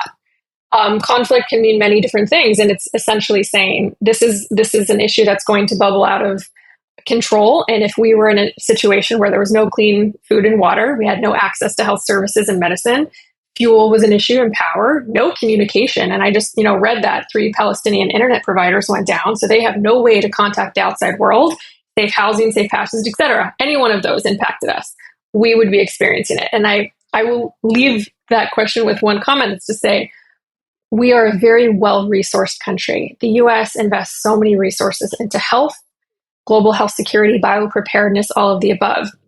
And we were one of the worst performers when it came to COVID response. And I say that having worked in healthcare during that and doing epidemiology, and I think this should be a continuous wake-up call that we're one disease away from an international crisis. And when we see this, it should really speak to the fact that it is global health. It's not national health, not local health. It is global health. That's my TED Talk. The good TED Talk. I guess if I could piggyback on that, there is not a single war that I have covered, either remotely or in person, where I have not then seen those people arrive. Our border where I live. I was in Syrian Kurdistan in October. I am seeing people leaving Turkey, more Turkish Kurdistan, but also Syrian Kurdistan, or people who went to Syria and went back to Turkey at our southern border right now. I am seeing people from conflicts all over the world at our southern border right now. And every single conflict, because we tend to stick our nose into every single conflict, it ends up here, right? Because we tell people we support them and then we abandon them and they come here thinking that we were going to support them. I'll also add that every time there is an infectious disease outbreak going forward, it will be used in the same way that COVID was to prevent asylum. So the Title 42 that was used to quote unquote catch and release migrants at the southern border allowed Border Patrol to eject people without processing their asylum claim. That's a public health law. It's not a migration law. Biden's already indicated that he would love to do the same thing again. And you don't even need an excuse with this infectious disease stuff, right? The law is already there and it was already in place for several years. So it's kind of stood the test of the courts. And this will impact, even if you don't give a shit about people in Palestine, and maybe you should examine what's up with your morality if you do, this will impact you because people will come here, and it will impact you because people who should come here won't be able to. And that will mean that people who have done nothing wrong, who trusted us when we lied to them, Americans seem to care about Afghans more than other people. Like I've spoken to hundreds of Afghan women at our border, and like they were stuck under Title 42 in very dangerous situations in places like Mexico. So even if you only care about those people, you should still care about this, I guess. Can I add something too? I think, please, to avoid fueling isolationism, because I think that happens all the time when we talk about these global health issues. Every resource that has to be put to helping this health crisis that is bubbling out of a humanitarian crisis is a resource that's not back where it's supposed to be addressing global health issues. Meaning, so for example, when we saw the Ebola outbreak in West Africa in 2014, after there were, we started to actually realize the implications to malaria control, tuberculosis, HIV. So when we have to throw a bunch of emergency resources at a crisis, those are coming out of somewhere else. And I worry too that people don't realize that we're, as the WHO, the UN, everywhere, MSF is having to help this situation because there's no access to care. And it, again, is a health crisis. That means we're going to start to see other things pop up elsewhere. And that really worries me because we are already very strained when it comes to global health resources.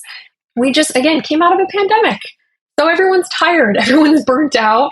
We've got health systems and we're seeing even in the US where a lot of funding for like the CDC is being pulled and NIH. So now that we're out of kind of coming back into this panic neglect cycle, I worry that a lot of the resources that we're having to pull to address this crisis are going to then ultimately leave a lot of other places at risk for infectious diseases for long-term health implications. So it is a lot bigger than one area or people, having to flee to the US. It's all of these things. And too often we approach this with a very short-sightedness. And we have finite resources when it comes to global health response. And when we have to use them because, we're not, approaching this effectively or appropriately, then we're going to see larger implications. Yeah. Even like, we can just keep building off each other's stuff and just not hear from the other two. Even recently I was trying to buy some humanitarian daily rations for the border, which are, people aren't familiar, they're like MREs for refugees. I made Shireen eat one on a live show once. Yeah, it's very salty.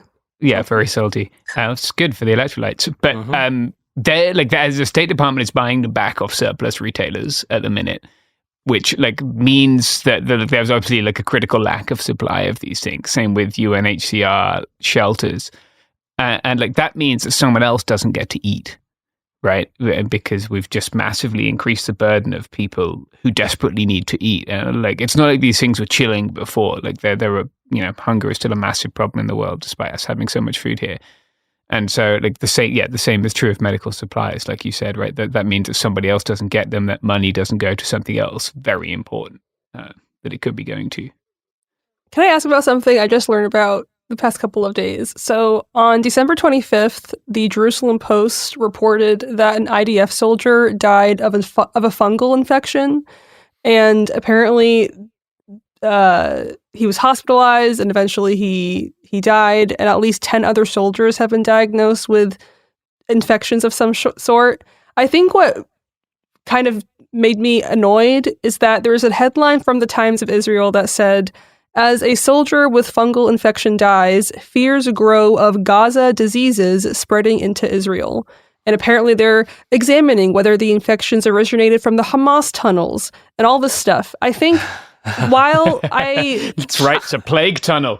It really bothered me because I looked at all of these articles. I mean, most of them are obviously Israeli sourced, but it still was the same rhetoric of there's diseases in Gaza and our soldiers are getting them. And honestly, the takeaway in all of these was we have to worry about Israeli public health and the Israeli citizens. It wasn't about anything about the Gazans or anything like that. Yeah. And I guess I wanted to ask, is there any truth at all to the idea that there can be certain infections localized to that degree, even though it's like a very small country in general? And I guess it's really, I feel like it's a fear-mongering tactic using health as a weapon. But I don't know. I'd love to hear your thoughts. Even the fungus has gone woke. I can't believe it. They've weaponized fungus. Saskia, I'll let you address it, but I would say this. I mean, I think the fear. I just did an episode of my podcast on funguses and talking about The Last of Us and seeing like the truth if there's really concern, especially with global climate change. And it is. I mean, the thought of a fungus affecting humans in that way, who are not in some way under their body under stress or immunosuppressed, it's not that likely. And I definitely agree from what I'm hearing that like this is just another way to be like, look at these dirty people. We should bomb them to get rid of the fungus. Yeah, like everything related to Palestinians is it's all the plague. Like they're scary, they're barbaric, and also they're gonna make you sick. It's really infuriating. They're just going at every angle. I found the quote that made me mad. Can I read it? Okay, I'm going to read it. Basically, it says, the war between Israel and Hamas has led to the destruction of large swaths of Gaza and internal displacement of the vast majority of its population, resulting in what is called a humanitarian crisis for the Palestinians. It is called that because it is that. Blah, blah, blah. These conditions have led to the outbreaks of various diseases, which can potentially threaten the well-being of hundreds of thousands of IDF troops fighting in Gaza. They can also ultimately spell trouble for public health in Israel. I just can't believe that's the takeaway. I'll let Saskia. Do you want to address the spread of fungal infection in a situation like this? Yeah, I mean, look. Again, this is a situation where disease is going to be spread, and that includes IDF soldiers. They are at risk because guess what? They all have to go back to their bunks and sleep at night in close quarters. Do we see diseases spread easily in militaries? Of course. I mean, it would be insane not to think that, but trying to, source it in Palestinians in Gaza is slightly ridiculous because there's no epidemiological evidence of that, but it's also kind of weird to me that they're saying a fungal infection. That's a very specific thing. And fungal infections aren't fast infections. For the most part, when we do see them, I think from a regional perspective, if you live in the Southwest, like I do, valley fever is a fungal infection. It's in the dirt though. It's a spore in the dirt and it's not spread between people though. That's the key part. It is you inhale it and you get it. And it takes months in a lot of cases, but can you see fungal infections? Yeah, that could be contaminated water, inhalation through showers, things like that. I mean, there's ways for that to happen, but we really just, for the most part, see those infections spread from an individual source, not an individual person.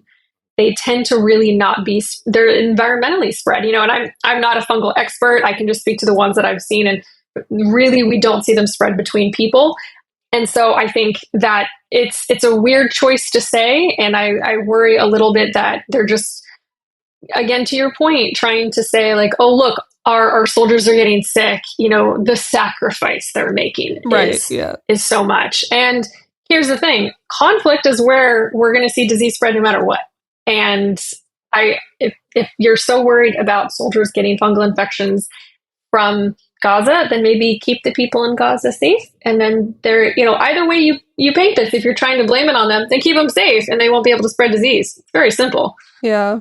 They did cite contaminated soil. Okay. That's a contamination thing, like environmental. Yeah. This one epidemiologist said that these soldiers have come back with serious antimicrobial resistant infections that they've picked up through contact with contaminated soil, among other factors. Like one, I feel like that's like a very direct statement. There's a lot to unpack there. Yeah. Again, though, if it's in the soil, it's an environmental exposure. Right. That is that's not anyone's fault. From an antimicrobial perspective, that I'm having a hard time believing that valley fever, as I mentioned, is really hard to treat. So sometimes it's not responsive to some of the medications you give, but you're going to get antimicrobial infections more so from people and contaminated objects, because that means that it has to have been exposed to antibiotics and become resistant to the infections. But that feels like very messy, reporting on their part or communications, because not a lot of that makes sense to me. And either way, if they're saying it's from the environment, congratulations, you've just proven you're not getting it from people.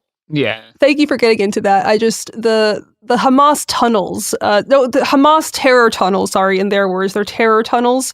They're going to investigate whether infections have originated from there. It's also just that doesn't make any sense. So I'm glad to have two doctors here agree, and that's all I wanted. I mean, I will say this: coccidioidomycosis is valley fever, and we she just mentioned we see it here in California. It's the reason why we used to say if you're driving down Central Valley, California, down the I-5, you should roll up your window and not breathe in the air because there's a possibility of getting it from that. So wait, they say that? Well, I don't think they do so much anymore. Do I need to do? There's a whole number of reasons why you don't want to be breathing in. There's a lot of cow farms out there too. Yeah. It gets a little bit nasty out there in the I-5, but I mean, it is an endemic thing. It's like if they don't want to be exposed to it, stay out of that area. Yeah. Yeah. But you're not going to get it from other people. That's the kicker. Right. It's not spread from people. Yeah.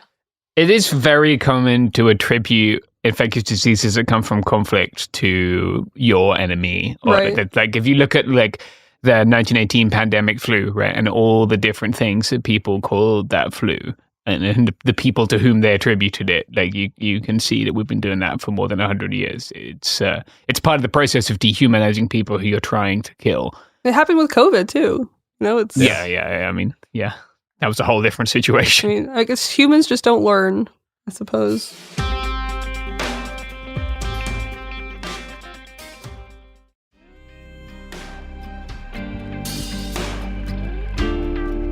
So I wonder, Saskia, like obviously this is a terrible situation, and it's one that's like super easy to feel very disempowered with because, as much as you march around and do things, like it doesn't seem to be stopping. Is there anything that like people can do, advocate for, like take action on that could make this slightly less bad? I mean, a ceasefire. I encourage people to donate to UNICEF and obviously, MSF, a lot of the wonderful organizations doing work there. And probably my biggest one right now, especially since we're around the holidays and people are spending a lot of time with family and likely getting into some heavy conversations around the dinner table, is make sure you're well informed and you're not spreading misinformation and disinformation online, because that's been a huge aspect of this. We saw with the humanitarian crisis in Ukraine, Russia took direct action to spread misinformation and disinformation. And we're struggling with that in the United States right now with this. So I encourage people to stay informed of this, to really utilize good resources and not pull things from social media. If you're going to share something, do so from an accurate source. I really, the WHO, UN have been really good at doing continuous updates and sharing that information. Human Rights Watch, and all of the above. And on top of, again, donating and really being an advocate for a ceasefire, to me is the biggest thing, and also reminding people, hey, this is currently a localized crisis, but infectious diseases and humanitarian crises, rarely stay that way. I would also plug the Palestinian Medical Relief Society, the PMRS. They're the on-the-ground people. They've been there since 1979. They were founded by Palestinian doctors. It's mostly Palestinian-run, and they're doing, I think, really good work down there as best they can. And they're where actually the WHO gets most of their information, or a lot of it at least. It's coming from their updates from the PMRS people on the ground. So that's another local source to look at if people are interested in getting involved. Perfect. You got anything else, Shireen? I'm not going to wrap it up yet. I was just thinking how unfortunate it is that people don't care enough, so you have to be like, it's not only going to stay localized. Like, it's not just that you know what I mean? Yeah. I hate that we have to go there because, especially after going through a pandemic yourself, if that is still not enough for you to have any kind of empathy, that's just insane to me. That's the one consistent thing I've seen is a lot of people say, "Oh, this conflict is very there's a lot of history, and I don't really want to get involved." And I do understand that there is a long, complicated history that not a lot of people are well informed of. But inform yourself, and that doesn't mean you can't have empathy. You can denounce Hamas and also denounce anti-Semitism. Yeah. These things are not mutually exclusive. Sure. And it's impressive to me that we're still, after, it's not even been 3 months and we've lost 20,000 people that we know of in this. We're seeing journalists killed left and right as well. It's impressive to me that people are still saying, "Ooh, I don't really want to comment on that," or it's very messy. Like it is and it's not though. in the medical, I'm sorry, James, in the medical world, I've seen doctors complain more about the word provider and how it's used than the fact that 300 medical professionals have been killed, some of them while doing their duty in the hospital. Like, that's a part that kind of surprised me from a medical perspective. And I think I mentioned it to you before. I'm grateful for coming on your show because I think a lot of there's an overlap between doctors who listen to our show and they listen to yours, and they're very vocal and they're online, and they are the ones who are really giving me hope in these situations because and there's a lot of people in medicine. This is a medical issue. I mean, I'm not even talking about any of the history. That's not what is important to me right now. It's about this healthcare crisis that is worsening and progressively worsening. And it is a bit of a bummer that I'm not seeing a little bit more interest in addressing it. Yeah. I would hope also that most people, like inside or outside the medical community, could maybe agree that like the correct number of hospitals to bomb is 0 hospitals, and that there isn't a reason why you bomb a hospital. You just shouldn't. I mean, Anthony Blinken said like a year about Ukraine and Russia. Russia bombed hospitals and schools. There's no way that's normal. And then like there's a video where it's like cross-sectioning into like right now how he's like, we're always going to support Israel. So it's like, no, it's not normal. Bombing hospitals and schools is never normal or okay. It's crazy that Israel went from being like, we would never bomb a hospital to bombing dozens of them and nothing happening. Yeah. But and I guess just for like completion, it is not okay when Turkey bombs hospitals in northeast Syria either. Like, I was there when they bombed one. They bombed another one since. It's not okay when the junta in Myanmar bombs hospitals. I know there's one hospital left standing in the whole of Karenni state right now, and like this is happening there too. We're not caring about those people because this is the topic of the day or whatever. Like, it's also not okay to use white phosphorus on unarmed civilians. So at all across the board, in general, it's horrific, and I think it's and there were a couple of reports, and I think that there's still data coming out about it that bodies had organs stolen from them. Yeah, which is just horrific. Jesus. And and there's that's been a practice that Israel has done for a while though. Israel's they said they stopped it, and then they're continuing to do it, but it's like they're notorious for returning bodies that have been like autopsied or having all their organs removed. And I want to just point out that for Muslim burials, the body is like, it's very important that the body is whole, and the same for Jewish burials. But it's just really disgusting, just point blank, and then also really disrespectful. But yeah, sorry, I interrupted. Sorry. No, I mean, and again, I think there's still a lot of information coming out about that and how many that occurred, et cetera. Because like I mentioned before, I think information right now is really challenging. Accurate information, of course, is exceedingly difficult. So I'm always very careful, what we say. But to me, the Washington Post just released a really good article and in-depth analysis of the attacks on the Al-Shifa hospital, because that's the biggest hospital in Gaza. And for a while, IDF was saying, well, this is where Hamas has been operating. They have tunnel networks. And there was a good breakdown of why this is inaccurate. And at the end of the day, no, there's no acceptable reason to bomb a hospital. And drawing attention to the fact that this was occurring and misinformation is being shared is huge. So I'm hopeful that, and very grateful to be on this podcast and talk with you all, because the more information we can communicate about this situation, but also about the fact that there are much larger consequences of this from just even an infectious disease perspective is so critical, because I don't think people realize that. And again, they disassociate when they hear it's a conflict. It's a result of conflict. It is so much larger than that. And it will, we will see it in the States. We will see the ramifications of this. And if nothing else, again, coming out of COVID, I'd like to think that we realize that we are part of a much larger interconnected world, and infectious diseases are simply a plane flight away. Yeah, very true. Thank you both so much for your brains and your knowledge and for coming on the show. It's thanks for having us. Yeah. Thank you so much for having us.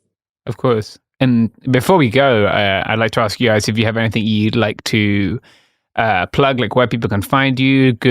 You've mentioned a couple of good resources, but other information resources, that kind of thing that you'd like to share. So in terms of the resources, I am following a couple members of the PMRS. They have a Twitter feed, but it's not very active. But the WHO gets a lot of the same information, and they do a good job of updating. In terms of where you could learn more, I just did an episode on the healthcare crisis in Gaza on my podcast, The House of Pod, which James has been on. And Shireen, I'm trying to get you to come on. So I'm down. Okay, we're going to keep working on you. Yeah. And Saskia, too. I mean, you're all invited. Yeah. I'm recording this. I'm just going to release it on my podcast as well. And so listen to us there. I'll be doing more episodes on this topic as well in the coming months. Cool. Perfect. Saskia, how about you? I'm mirroring all of those resources. I really been looking to, of course, I'm a public health nerd, so WHO, UNICEF, Human Rights Watch are my big go-tos, as all the sources we've already mentioned. And I really, I want to give a shout out to a colleague of mine, Jessica Malti Rivera, who is really, really wonderful in this space and has been doing a lot of science communication on her Instagram. I tend to be a little bit more on the cesspool that is formerly Twitter, but I think there's some really wonderful people out there, and this entire group included, that are actively working to share information, but also how people can get engaged and involved. So shout out to her and just all of the hard work that a lot of key journalists are doing in this space, because again, if you have no communication out, it's really hard to get accurate information. Yeah. Well, thanks guys for listening. Why are you laughing, James? Can I wrap us out, or is this too monotone of an No, you are crushing it, Shireen. Send it. No, that's the show. Again, thanks again for both of you being so outspoken. I think especially reminding everyone that it's actually not complicated, because it's also like a medical issue. It's not exactly, when you just look at the numbers, look at body count, look at families, that's, I think, what our main focus should be. And I appreciate you both, because I know it's tricky out there to be outspoken. So thank you. Thank you, guys. Thanks so much.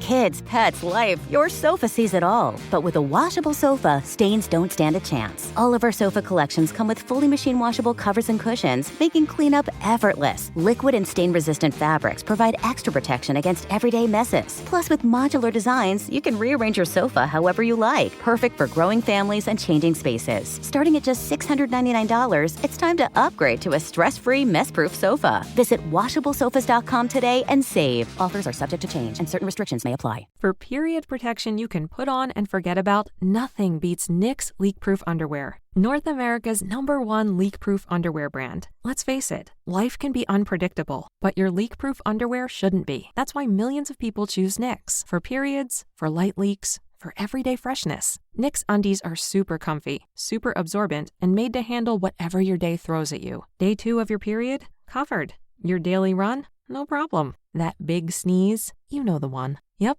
we've got you. And with styles like bikinis, boy shorts, thongs, and high-rise, plus sizes from extra small to 4XL, Knix makes it easy to find your perfect fit. Say goodbye to stress and leaks, and say hello to undies that work just as hard as you do, no matter the leak. Find the style and level of protection you want at Knix.com and use code FLOW15 for 15% off. That's KNIX.com, code FLOW15 for 15% off. Knix, for your leaks, for your life. In the heat of battle, your squad relies on you. Don't let them down. Unlock elite gaming tech at Lenovo.com. Dominate every match with next-level speed, seamless streaming, and performance that won't quit. Push your gameplay beyond performance with Intel Core Ultra processors for the next era of gaming. Upgrade to smooth, high-quality streaming with Intel Wi-Fi 6E and maximize game performance with enhanced overclocking.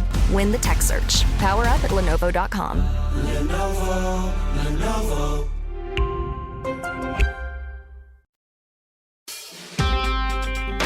Welcome to It Could Happen Here, the show about the slow end of the world and all the small little things that are kind of pushing us that way.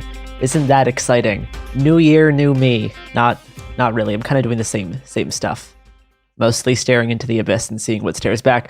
Staring at the abyss with me today is Mia Wong. Hello. Thank you for joining me. Oh boy, the abyss is looking real choppy today. Real really, abyssal, you could say. The waves coming out of it are staring back at you real hard. Yeah. So we're going to talk today about anti-Semitism.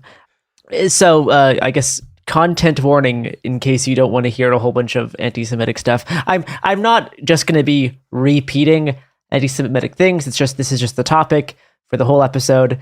So yeah. The past few months, there has been a pretty dramatic rise in anti-Semitism, ranging from physical attacks, vandalism, and lots of rhetoric. Now, there's a few factors that I think make this a little bit tricky to talk about, which is why it's taken me a while to put this together. Firstly, I want to avoid getting into like oppression Olympics here, right? Talking about one bad thing does not negate many other bad things that are happening concurrently. Having a discussion about a very troubling rise in anti-Semitism and a state-backed ethnic cleansing do not need to be mutually exclusive topics of discussion, right? We can say both of these things are actually pretty bad. And today, we're going to be talking specifically about anti-Semitism. And I think, this show has had a history of reporting on anti-fascist movements and attempts to stop fascist entryism and promoting of anti-Semitism. So this topic is well within our regular wheelhouse, and there is a decent bit to talk about. Now, the second thing that makes this topic a little bit tricky is that some of the big extremism research groups that typically do the most accessible cataloging of anti-Semitic incidents have proven themselves to be slightly unreliable on this topic for the past 4 months. And that's not just my opinion. That's also the opinion of current and former ADL employees who have been coming out against director Jonathan Greenblatt's leadership choices, particularly since the October 7th Hamas attack. Now, due to the nature of their job versus my job, ADL analysts have a lot more dedicated time and resources to cataloging alleged anti-Semitic incidents. But under Greenblatt's direction, the whole of their data from the past 4 months is heavily skewed to include anything expressing anti-Zionism as being included in their data about anti-Semitism. And even anything deemed too sympathetic to Palestinians as being a driver of anti-Semitism. So that's the kind of situation we have here with, there's many issues the ADL has had in the past, which we may talk about in the future, but typically they've done an okay job the past few years, specifically cataloging anti-Semitism during the rise of the alt-right. Their data is often relatively reliable on this topic. Some of their other data and other practices are very open to criticism, but this is kind of one other factor that's going to make this a little bit tricky. Now, as like an example, right? This is we can talk about these things in abstract. I'm going to talk about something from Atlanta because this is something I have some experience in. So on the ADL's big map of anti-Semitic incidents from October 7th to the present, if you zoom into Atlanta, there's 2 incidents that are right next to each other. One is a banner drop done by the Goyim Defense League, which is a group of neo-Nazis. Oh God! Basically, they made some banners expressing pro-Hitler statements alongside slogans like "Free Palestine," and they put them up above a really big road in Atlanta. Right, so this is pretty standard neo-Nazi anti-Semitism, using kind of anti-Zionism as this sort of mask, but I mean. I mean, if you're Hitler stuff, like masks very thin.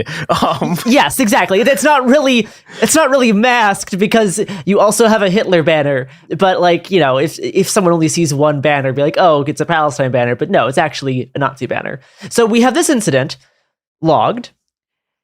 We also have another incident logged right beside it from a protest a few days later, which was an interfaith rally in support of Palestine against the ongoing ethnic cleansing that's happening in Gaza with thousands and thousands of people being killed. So we have this banner drop and we have this rally, and both of these things are labeled as an anti-Semitic incident. They're both like equal in the eyes of this data, which just isn't true. I was at this rally. I did not hear anything anti-Semitic coming from the speakers. Many of the speakers, if not the majority of the speakers, were Jewish. There were a group of Jewish counter-protesters who showed up, who started many fights which were very quickly de-escalated by the people who were putting on the rally. There was this one woman who was carrying an Israeli flag on his flagpole who kept hitting people with it. So there was a lot of things going on at this rally, but this was not an anti-Semitic rally. And in fact, the Jewish counter-protesters were extremely vitriolic. They were expressing explicit desire for genocide of Palestinians, like very, very gross stuff. It was really disgusting. So both of these incidents, though, are seen as equal, which just show that's just an easy example to kind of show how this data isn't really reliable that the ADL is putting together here. Now, I really don't feel like it's my place to go through the ADL's database and decide what is and is not anti-Semitism, right? Like I don't have the time, nor the money, nor really the authority to be like the arbiter of what is and isn't anti-Semitic. Yeah, Garrison turning into the anti-Semitism commissar. Yeah, that's not me, right? I have a background in anti-fascist research. I have a background in neo-Nazi-driven anti-Semitism. Right? These are the things I usually specialize in. But still, this is a massive field. Anti-Semitism is a complicated topic. Rhetoric can be complicated, and having not attended or reviewed every single rally or incident in question, I'm simply not equipped to make informed judgments. So for that reason, this episode, I will focus mostly on physical attacks, threats, and vandalism, as opposed to the much more murky waters of rhetoric, online rhetoric, and, just these, there's been probably thousands of rallies across the United States. I've not been to every one. I've not watched every single speech. I've not heard every single offhand comment. So I'm not going to deal with those. Instead, I'm going to be focusing on physical, IRL and things that have a very clear result of the action. So this mostly attacks, threats, vandalism. Anyway, moving on. I guess actually the one other thing about stats is that when talking about this rise in anti-Semitism, because there's been a lot of articles from mainstream news outlets being like, here's the rise in anti-Semitism and here's the stats. Another thing pointing towards why these stats are unreliable and the reason why I'm not going to be using them largely is because many of the stats included in these articles are crime stats. And these crime stats are also proving to be heavily unreliable. For example, the Metropolitan Police claimed that there was a 1,350% increase in anti-Semitic hate crimes in London during the first 2.5 weeks of October, with 218 anti-Semitic offenses in London during that time period compared to only 15 in 2022. But included in these stats are incidents like the police in London arresting a man for tearing down some of those hostage posters. That's one of the hate crimes that they include in this. And also the Met said that's the Metropolitan Police, said that chanting from the river to the sea near Jewish people or near Jewish buildings during a protest would be deemed unlawful.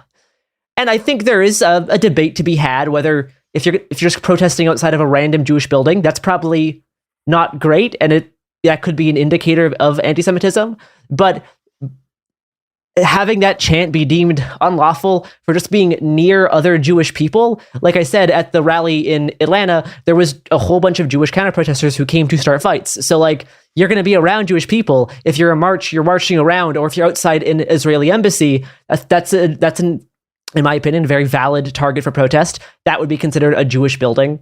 So all of these stats are heavily skewed by these sorts of reasons for how the Met is including things as being anti-Semitic hate crimes. Yeah, and I mean, if you just think about what the rationale is there for a second. Like, is a group of anti-Zionist Jews chanting from the river to the sea around themselves a hate crime? Exactly, right? Like, this is nonsense. Like, yes. So, and also, you know what I mean? And also, like, this is the British police. Like, those are the most anti-Semitic motherfuckers this side of, like, the Ukrainian neo-Nazis or something. And like I do not doubt there was an actual increase of anti-Semitic attacks, vandalism, and hate speech. That is what we're talking about in this episode. We will be getting into many incidents, but it is difficult to pin down some of what these really big stats actually represent. Because if tearing down one of those silly Hamas wanted posters is being labeled a hate crime on the same level as drawing a swastika on a synagogue, that data is basically useless. And now I think it's also worth mentioning, just very, very briefly, the Metropolitan Police also recorded a 140% increase in Islamophobic incidents during those first 2.5 weeks of October. That's 42 incidents in 2022 compared to 103 incidents in 2023.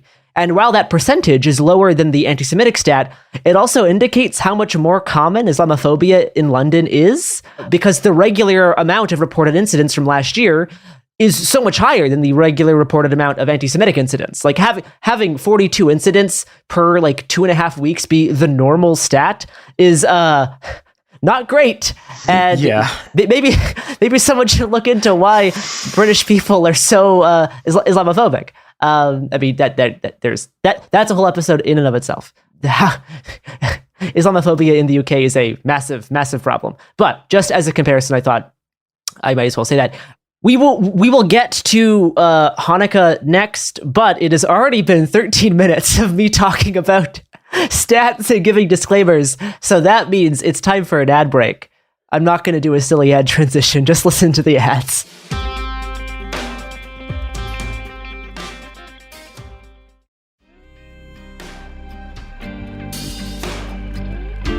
All right, we are back.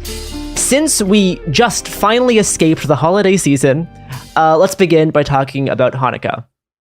Public menorahs, often without any extra iconography tying them to the state of Israel, were a frequent target of vandalism and anti-Semitic messaging during the month of December. A far-right member of parliament in Poland used a fire extinguisher to blow out the candles on a menorah in the lobby of parliament. A public menorah in London had its light bulbs smashed with a Free Palestine sticker placed onto the front, and then days later it was found toppled over and left in pieces. There's many of these incidents. I'm just going to name a few more just because at a certain point it kind of becomes redundant, but I think these things are worth talking about.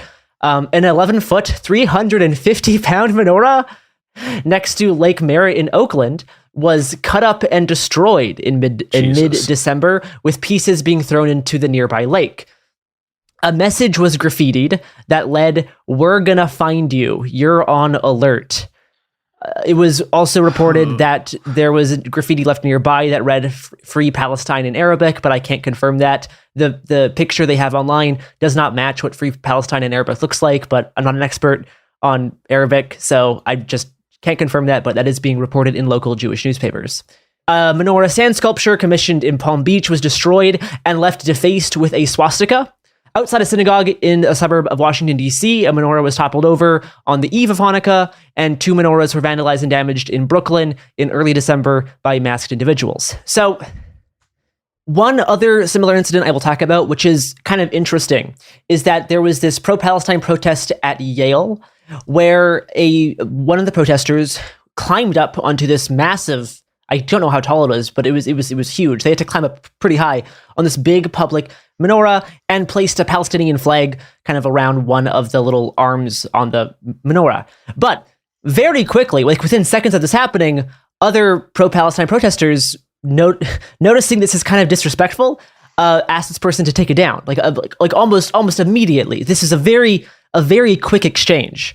And this kind of sparked some people talking about, is it okay to put Palestinian flags on menorahs? Is it okay to vandalize menorahs? Which the answer is no. The answer is you shouldn't vandalize a menorah. That's generally not great. But, people were saying, and specifically pointing towards pictures of IDF soldiers who've been taking territory in Gaza, who've been putting up menorahs in Gaza, or like the Israeli military doing these photo ops with big menorahs in different parts of Gaza, being like, hey, when there's this active ethnic cleansing going on and soldiers are using this religious iconography and it's being associated directly with this ongoing ethnic genocide, how can you blame people who are going to be treating this symbol with hostility? And I think there's a few problems with this idea. I'm going to quote from this Jewish artist who goes by _A Nunnery, who I think phrased this really well. Quote, Jewish symbols shouldn't be associated with Zionism or ceded to them just because Zionists abuse them. If the menorah were put up by Zionists as some explicitly Zionist display, then putting up a Palestinian flag would be an act of resistance. If it's not, then it's just cementing the Zionist conflation and exploitation of Jewish identity. There are more non-Jewish Zionists than there are Jews, unquote. And this gets at a point which I think is really important when you're talking about anti-Zionist activism. Attacking symbols of Jewish culture in the name of anti-Zionism only strengthens the cause of Zionism by affirming the conflation of Judaism and Zionism, or Judaism and the State of Israel. This conflation helps Zionists shield their actions by abusing the Jewish identity and making these two things be more like intersectional. So I think that is one, a strategic reason for why this is a bad idea, and two, it's maybe slightly anti-Semitic. So that is my little holiday section, just because I saw a whole bunch of stuff around these menorahs and I didn't feel good about it. Yeah, like this sucks. Like, please don't do this. And I've seen some people like also using the comparison of like, would you also criticize indigenous people in America for graffitiing or taking down images of like Christian iconography?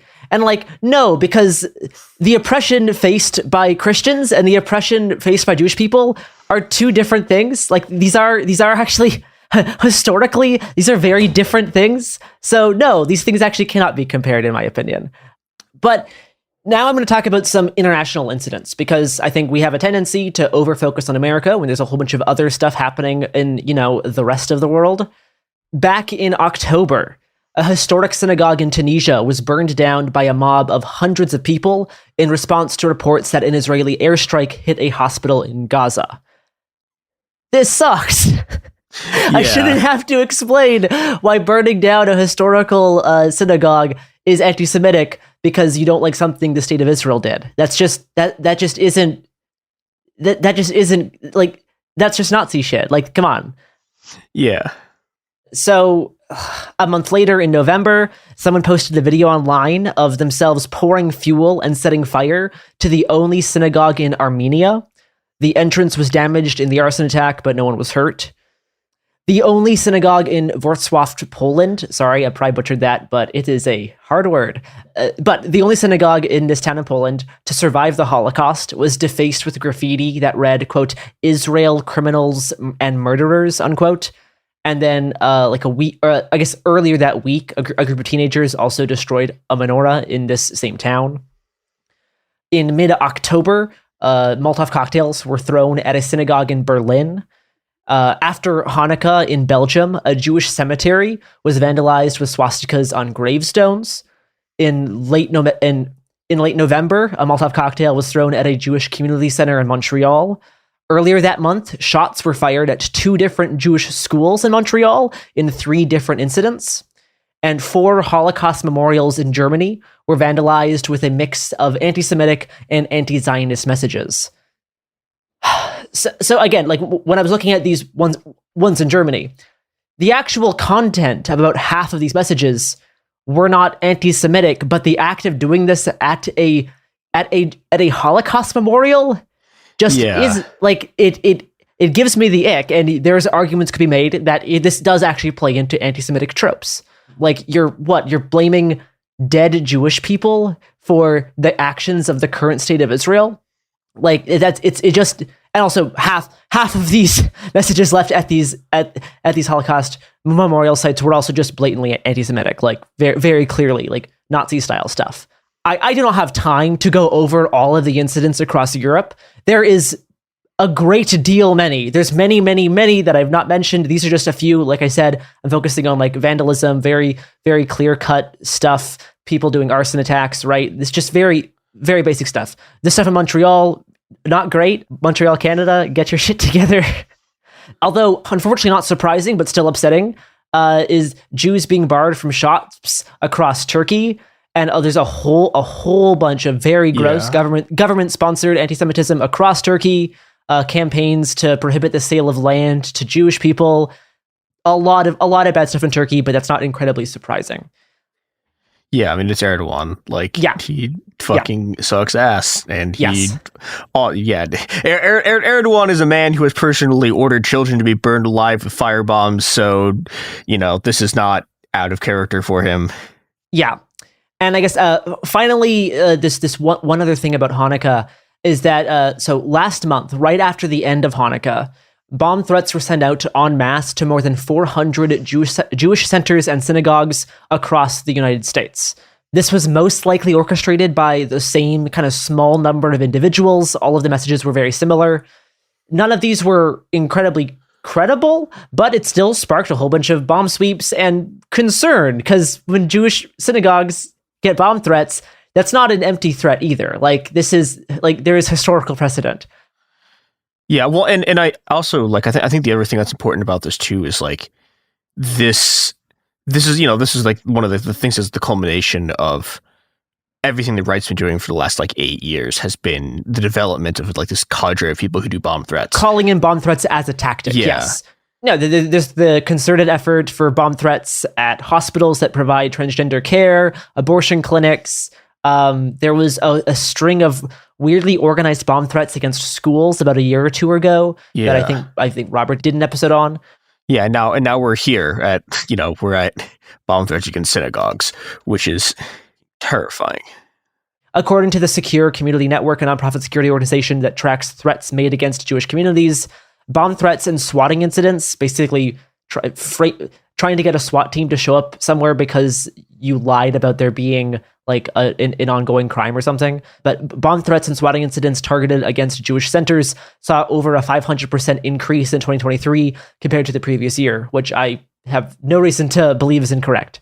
So, on that note, I don't really think we could have a bomb threat segue to ads. I really don't know. Don't do bomb Don't do bomb threats, typically. This is what I got right now. Yeah, typically.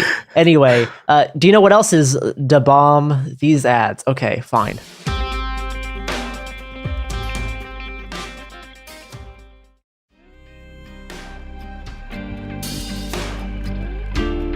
All right, we are back. Maybe the worst ad transition we've ever done. That's not true. That is definitely not true. Yeah, okay, you're right. Okay, so during this last section, I'm going to talk a little bit more about data aggregation. So like I said previously in this episode, due to the nature of what my job is and the nature of what an ADL analyst's job is, they just have a lot more time to dedicate towards specifically logging anti-Semitic incidents. So I did look through their data set, and I've made some extrapolations based on some of the findings and some of the open source data that they have regarding specific incidents.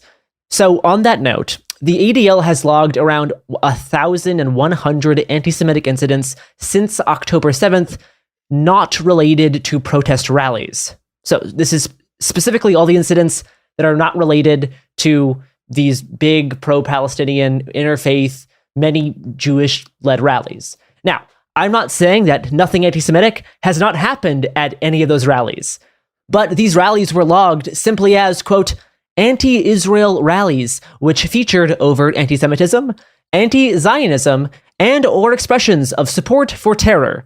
So, crammed in the middle of that explanation is just anti-Zionism. So that is one thing they are just counting as being enough to be logged as an anti-Semitic incident. So again, I'm not going through the over like 1,000 rallies that they have logged here, just because I don't have the time and I don't feel like it. But yes, just for full transparency, that is the information I'm not going to be looking at. Instead, I'm looking at these 1,100 other incidents not related to these protests. So These 1,100 harassment and vandalism incidents include things from anti-Zionist/anti-Israel stickers and graffiti being left at universities and synagogues, the latter which I believe is in poor taste, but also, swastikas being painted on synagogues, extremely anti-Semitic messages being left at Jewish centers, and street harassment targeting visibly Jewish people, as well as just overt neo-Nazi activity under the banner of Free Palestine. Now, of these over 1,100 incidents, I'd say that a very small minority of them are principled anti-Zionist activism, which has been mislabeled. Most of the data in these 1,000 incidents is just blatant anti-Semitism, ire specifically directed towards just regular Jewish people writing "kill Jews" in bathroom stalls, threats being sent to Jewish people mentioning Hitler or Hamas, a lot of just extremely gross stuff. Like there's too many just like threats that mention the word Jews that I just can't even read them all, nor do I want to, because it's just gross. Like there is a truly upsetting number, which is why I wanted to make this episode in the first place, is because I've been seeing this pretty big rise in anti-Semitism. Other people have as well. And I felt like this wasn't probably being as talked about as much as it should be among the anti-fascist left, because, everyone's focusing on this ethnic cleansing that's happening, because that is very bad. But meanwhile, there's this other massive problem that if you care about fascist entryism, if you care about anti-Semitic behavior and actions being either allowed to happen in leftist spaces or just happening in general, like a lot of the stuff is being done by fascists who are not, going to a pro-Palestine rally because they believe in anti-imperialism. But there's just a lot of this stuff happening, which is why I think it is needing to be talked about. Now, there are a number of instances that are logged in these 1,100 incidents here, such as, I'm gonna pull from actual examples, but also this is kind of generalizing because this was also reflecting a small trend. Things like pro-Palestine phrases being yelled at random Jewish people on the street, having like anti-Zionist stickers being poorly placed in different locations, like at a Jewish cemetery. Vandalizing non-political Jewish-owned businesses with anti-Zionist phrases, even like breaking the windows of random Jewish-owned businesses with no ties to Israel or the IDF, and leaving anti-Zionist phrases or pro-Palestine phrases graffitied next to these broken windows. Now, while the content of what's being actually said in these incidents may not be like anti-Semitic in nature by itself, right? Like just having very basic anti-Zionist phrases being graffitied, that may not be anti-Semitic itself, like that combination of words. This sort of activity, though, plays into a classic anti-Semitic kind of trope, as if every like random Jewish person is somehow in part responsible for the actions of Israel, and it also conflates Jewish identity with Zionism, which is the problem that we were talking about before when we started this episode, right? Or when I was talking about the stuff with Hanukkah. Just a few hours ago, as of time of recording, the Corvallis anti-fascist branch, I guess. I think they're a member of Torch, put out this thread about how the GDL, the Goyim Defense League, we talked about them previously in this episode, they're a big group of organized neo-Nazis that spread a lot of anti-Semitic stuff, how they hijacked a city council meeting to spread anti-Semitic stuff during a discussion of about a ceasefire resolution. And I think they kind of ended their thread by talking about how it is extremely important to call out the conflation of the Jewish people with the genocidal actions of the state of Israel, and assertions that the media is controlled by Jews, or that regular Jews have some kind of say in everything that's happening, right? It gets at this kind of like cabal-ish notion. Now, back to kind of the data that I was talking about, these sorts of incidents are vastly outweighed by the number of overt Jew hatred, invoking of anti-Semitic conspiracy theories, calling for the death of Jews, and swastikas. But I still think it's extremely important to mention, because the targeting of random Jewish people and businesses itself, that is a form of anti-Semitism.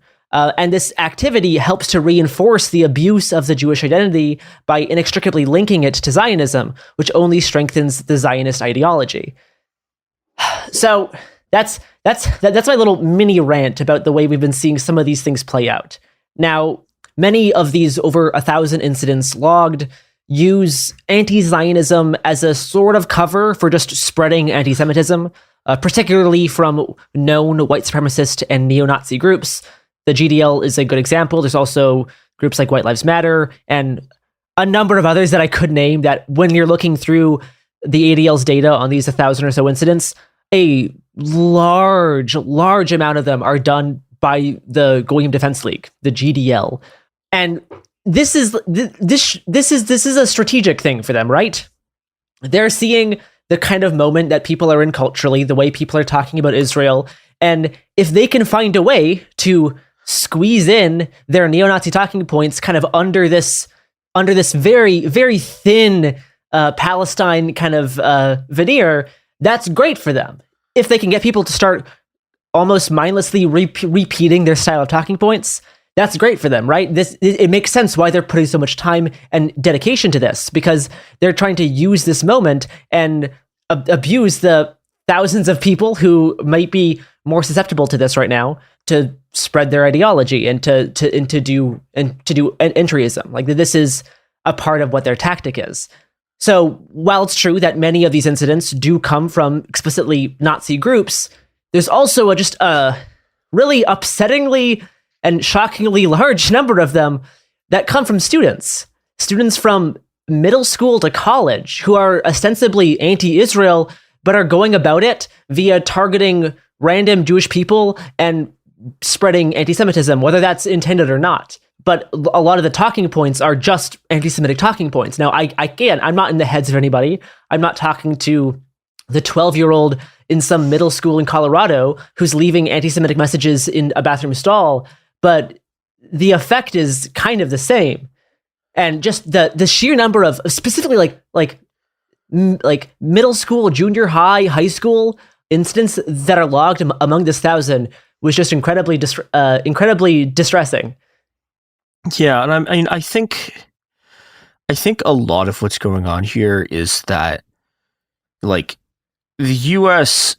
is a culturally Christian society, right? Like, it has, like, of the developed countries, the U.S. is, like, one of the most Christian, and American Christianity, and this is true of, like, in different ways of, like, just basically all of the major Christian denominations are enormously anti-Semitic.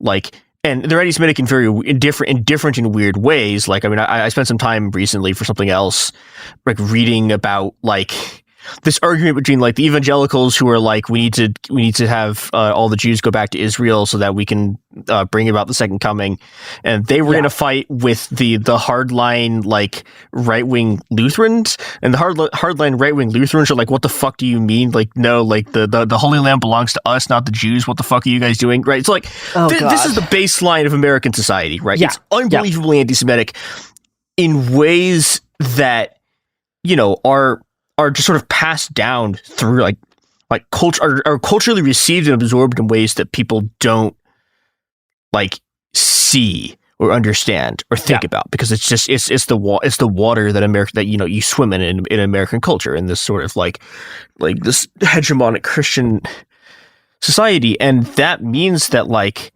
even people with, like, at least in their heads good intentions get caught up in this shit, and it's fucking bad. And there's also at the same time a very concerted effort to slide in the anti-Jewish extremism, anti-Semitic rhetoric, to slide that in, sometimes covertly, sometimes not, into lots of mainstream discourse and exchanges and social media. Specifically, TikTok has been really bad at this, which is where a lot of young people spend probably the majority of their day if they're going to be looking at their phone. And I said I didn't want to get into, like, social media rhetoric, but also just, like, as someone who spent a lot of time on 4chan and 8chan looking specifically at Nazis, the way Twitter currently works is, like, it is just 4chan, 8chan level stuff pretty commonly. Like, if I look at the quote tweets of almost any tweet made by a Jewish person, there is just some of the most atrocious, unmoderated anti-Semitism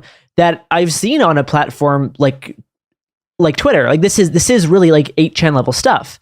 I think, and this is intentional to slide this stuff in to make it look normalized. The ADL reported a nearly 1,000% increase in the daily average of violent messages mentioning Jews and Israel in white supremacist and right-wing extremist channels on Telegram in the days following the October 7th massacre. So this is something that is specifically being done in far-right spaces. I'm going to quote again from this Corvallis Against Fascism. The struggle for the liberation of Palestine is one of the most pressing of our time. It's imperative that we shut down anti-Semitic attempts to co-opt that struggle immediately. Which, if you care about the liberation of Palestine and Palestinian people, this is something you also need to be concerned about, because these two things are linked. There's 27 assaults have been reported. Around 8 of these assaults are stemming from fights which broke out at protest rallies. I'm not going to get into those ones as much because that can be tricky, because I've seen Zionists start fights like right next to me before and then claim victimhood. Like, no, you were the one that started that. You swung a flagpole at these people and then they de-escalated very quickly. And I'm sure there's incidents of the reverse happening. But a majority of these assaults that have been reported are very clear-cut anti-Semitic attacks targeted against Jewish people, some of which are quite frightening to read about. There's been a large number of vehicle attacks. There was this one incident of someone breaking into a Jewish family's home and assaulting people inside their own home. Then also there's been a number of incidents of just assaulting people as they leave synagogues. I've seen Zionists very often start fights with people right next to me before.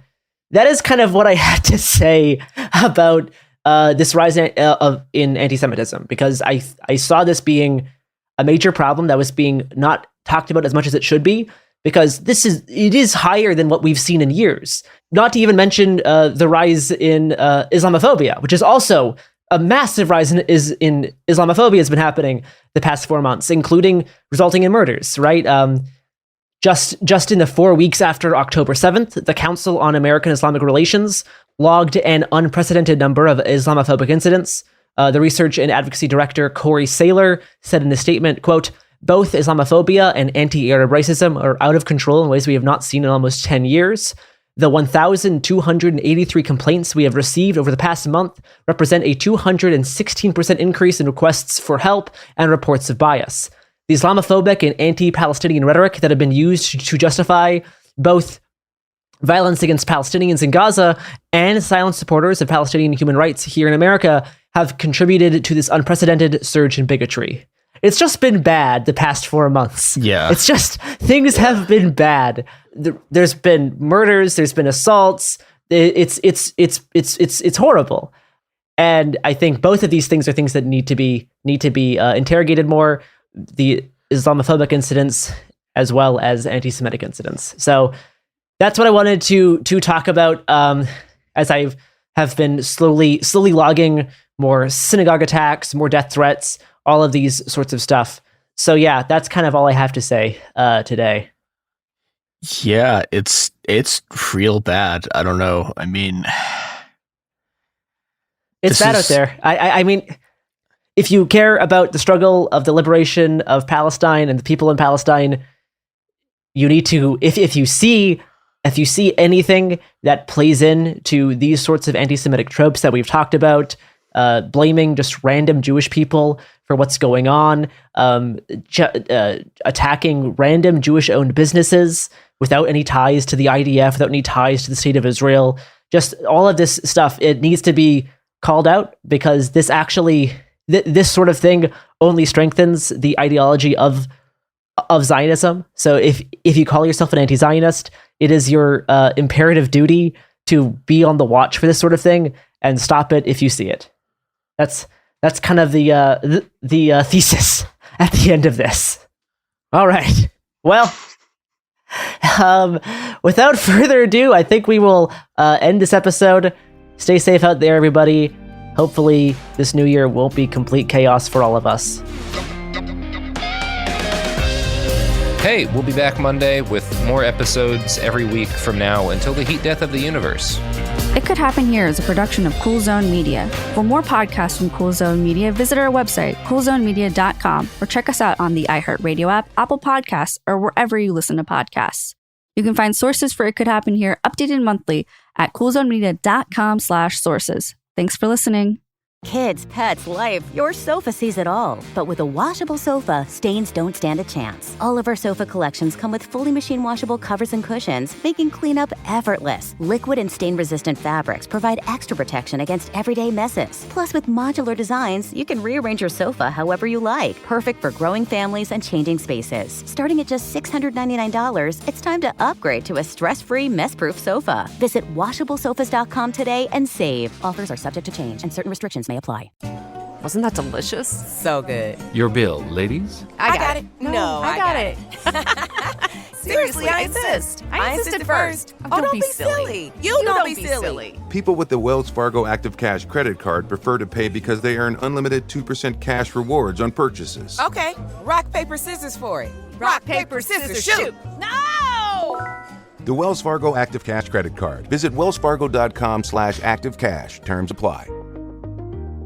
In the heat of battle, your squad relies on you. Don't let them down. Unlock elite gaming tech at Lenovo.com. Dominate every match with next-level speed, seamless streaming, and performance that won't quit. Push your gameplay beyond performance with Intel Core Ultra processors for the next era of gaming. Upgrade to smooth, high-quality streaming with Intel Wi-Fi 6E and maximize game performance with enhanced overclocking. Win the tech search. Power up at Lenovo.com. Lenovo. This is an iHeart podcast. Guaranteed Human.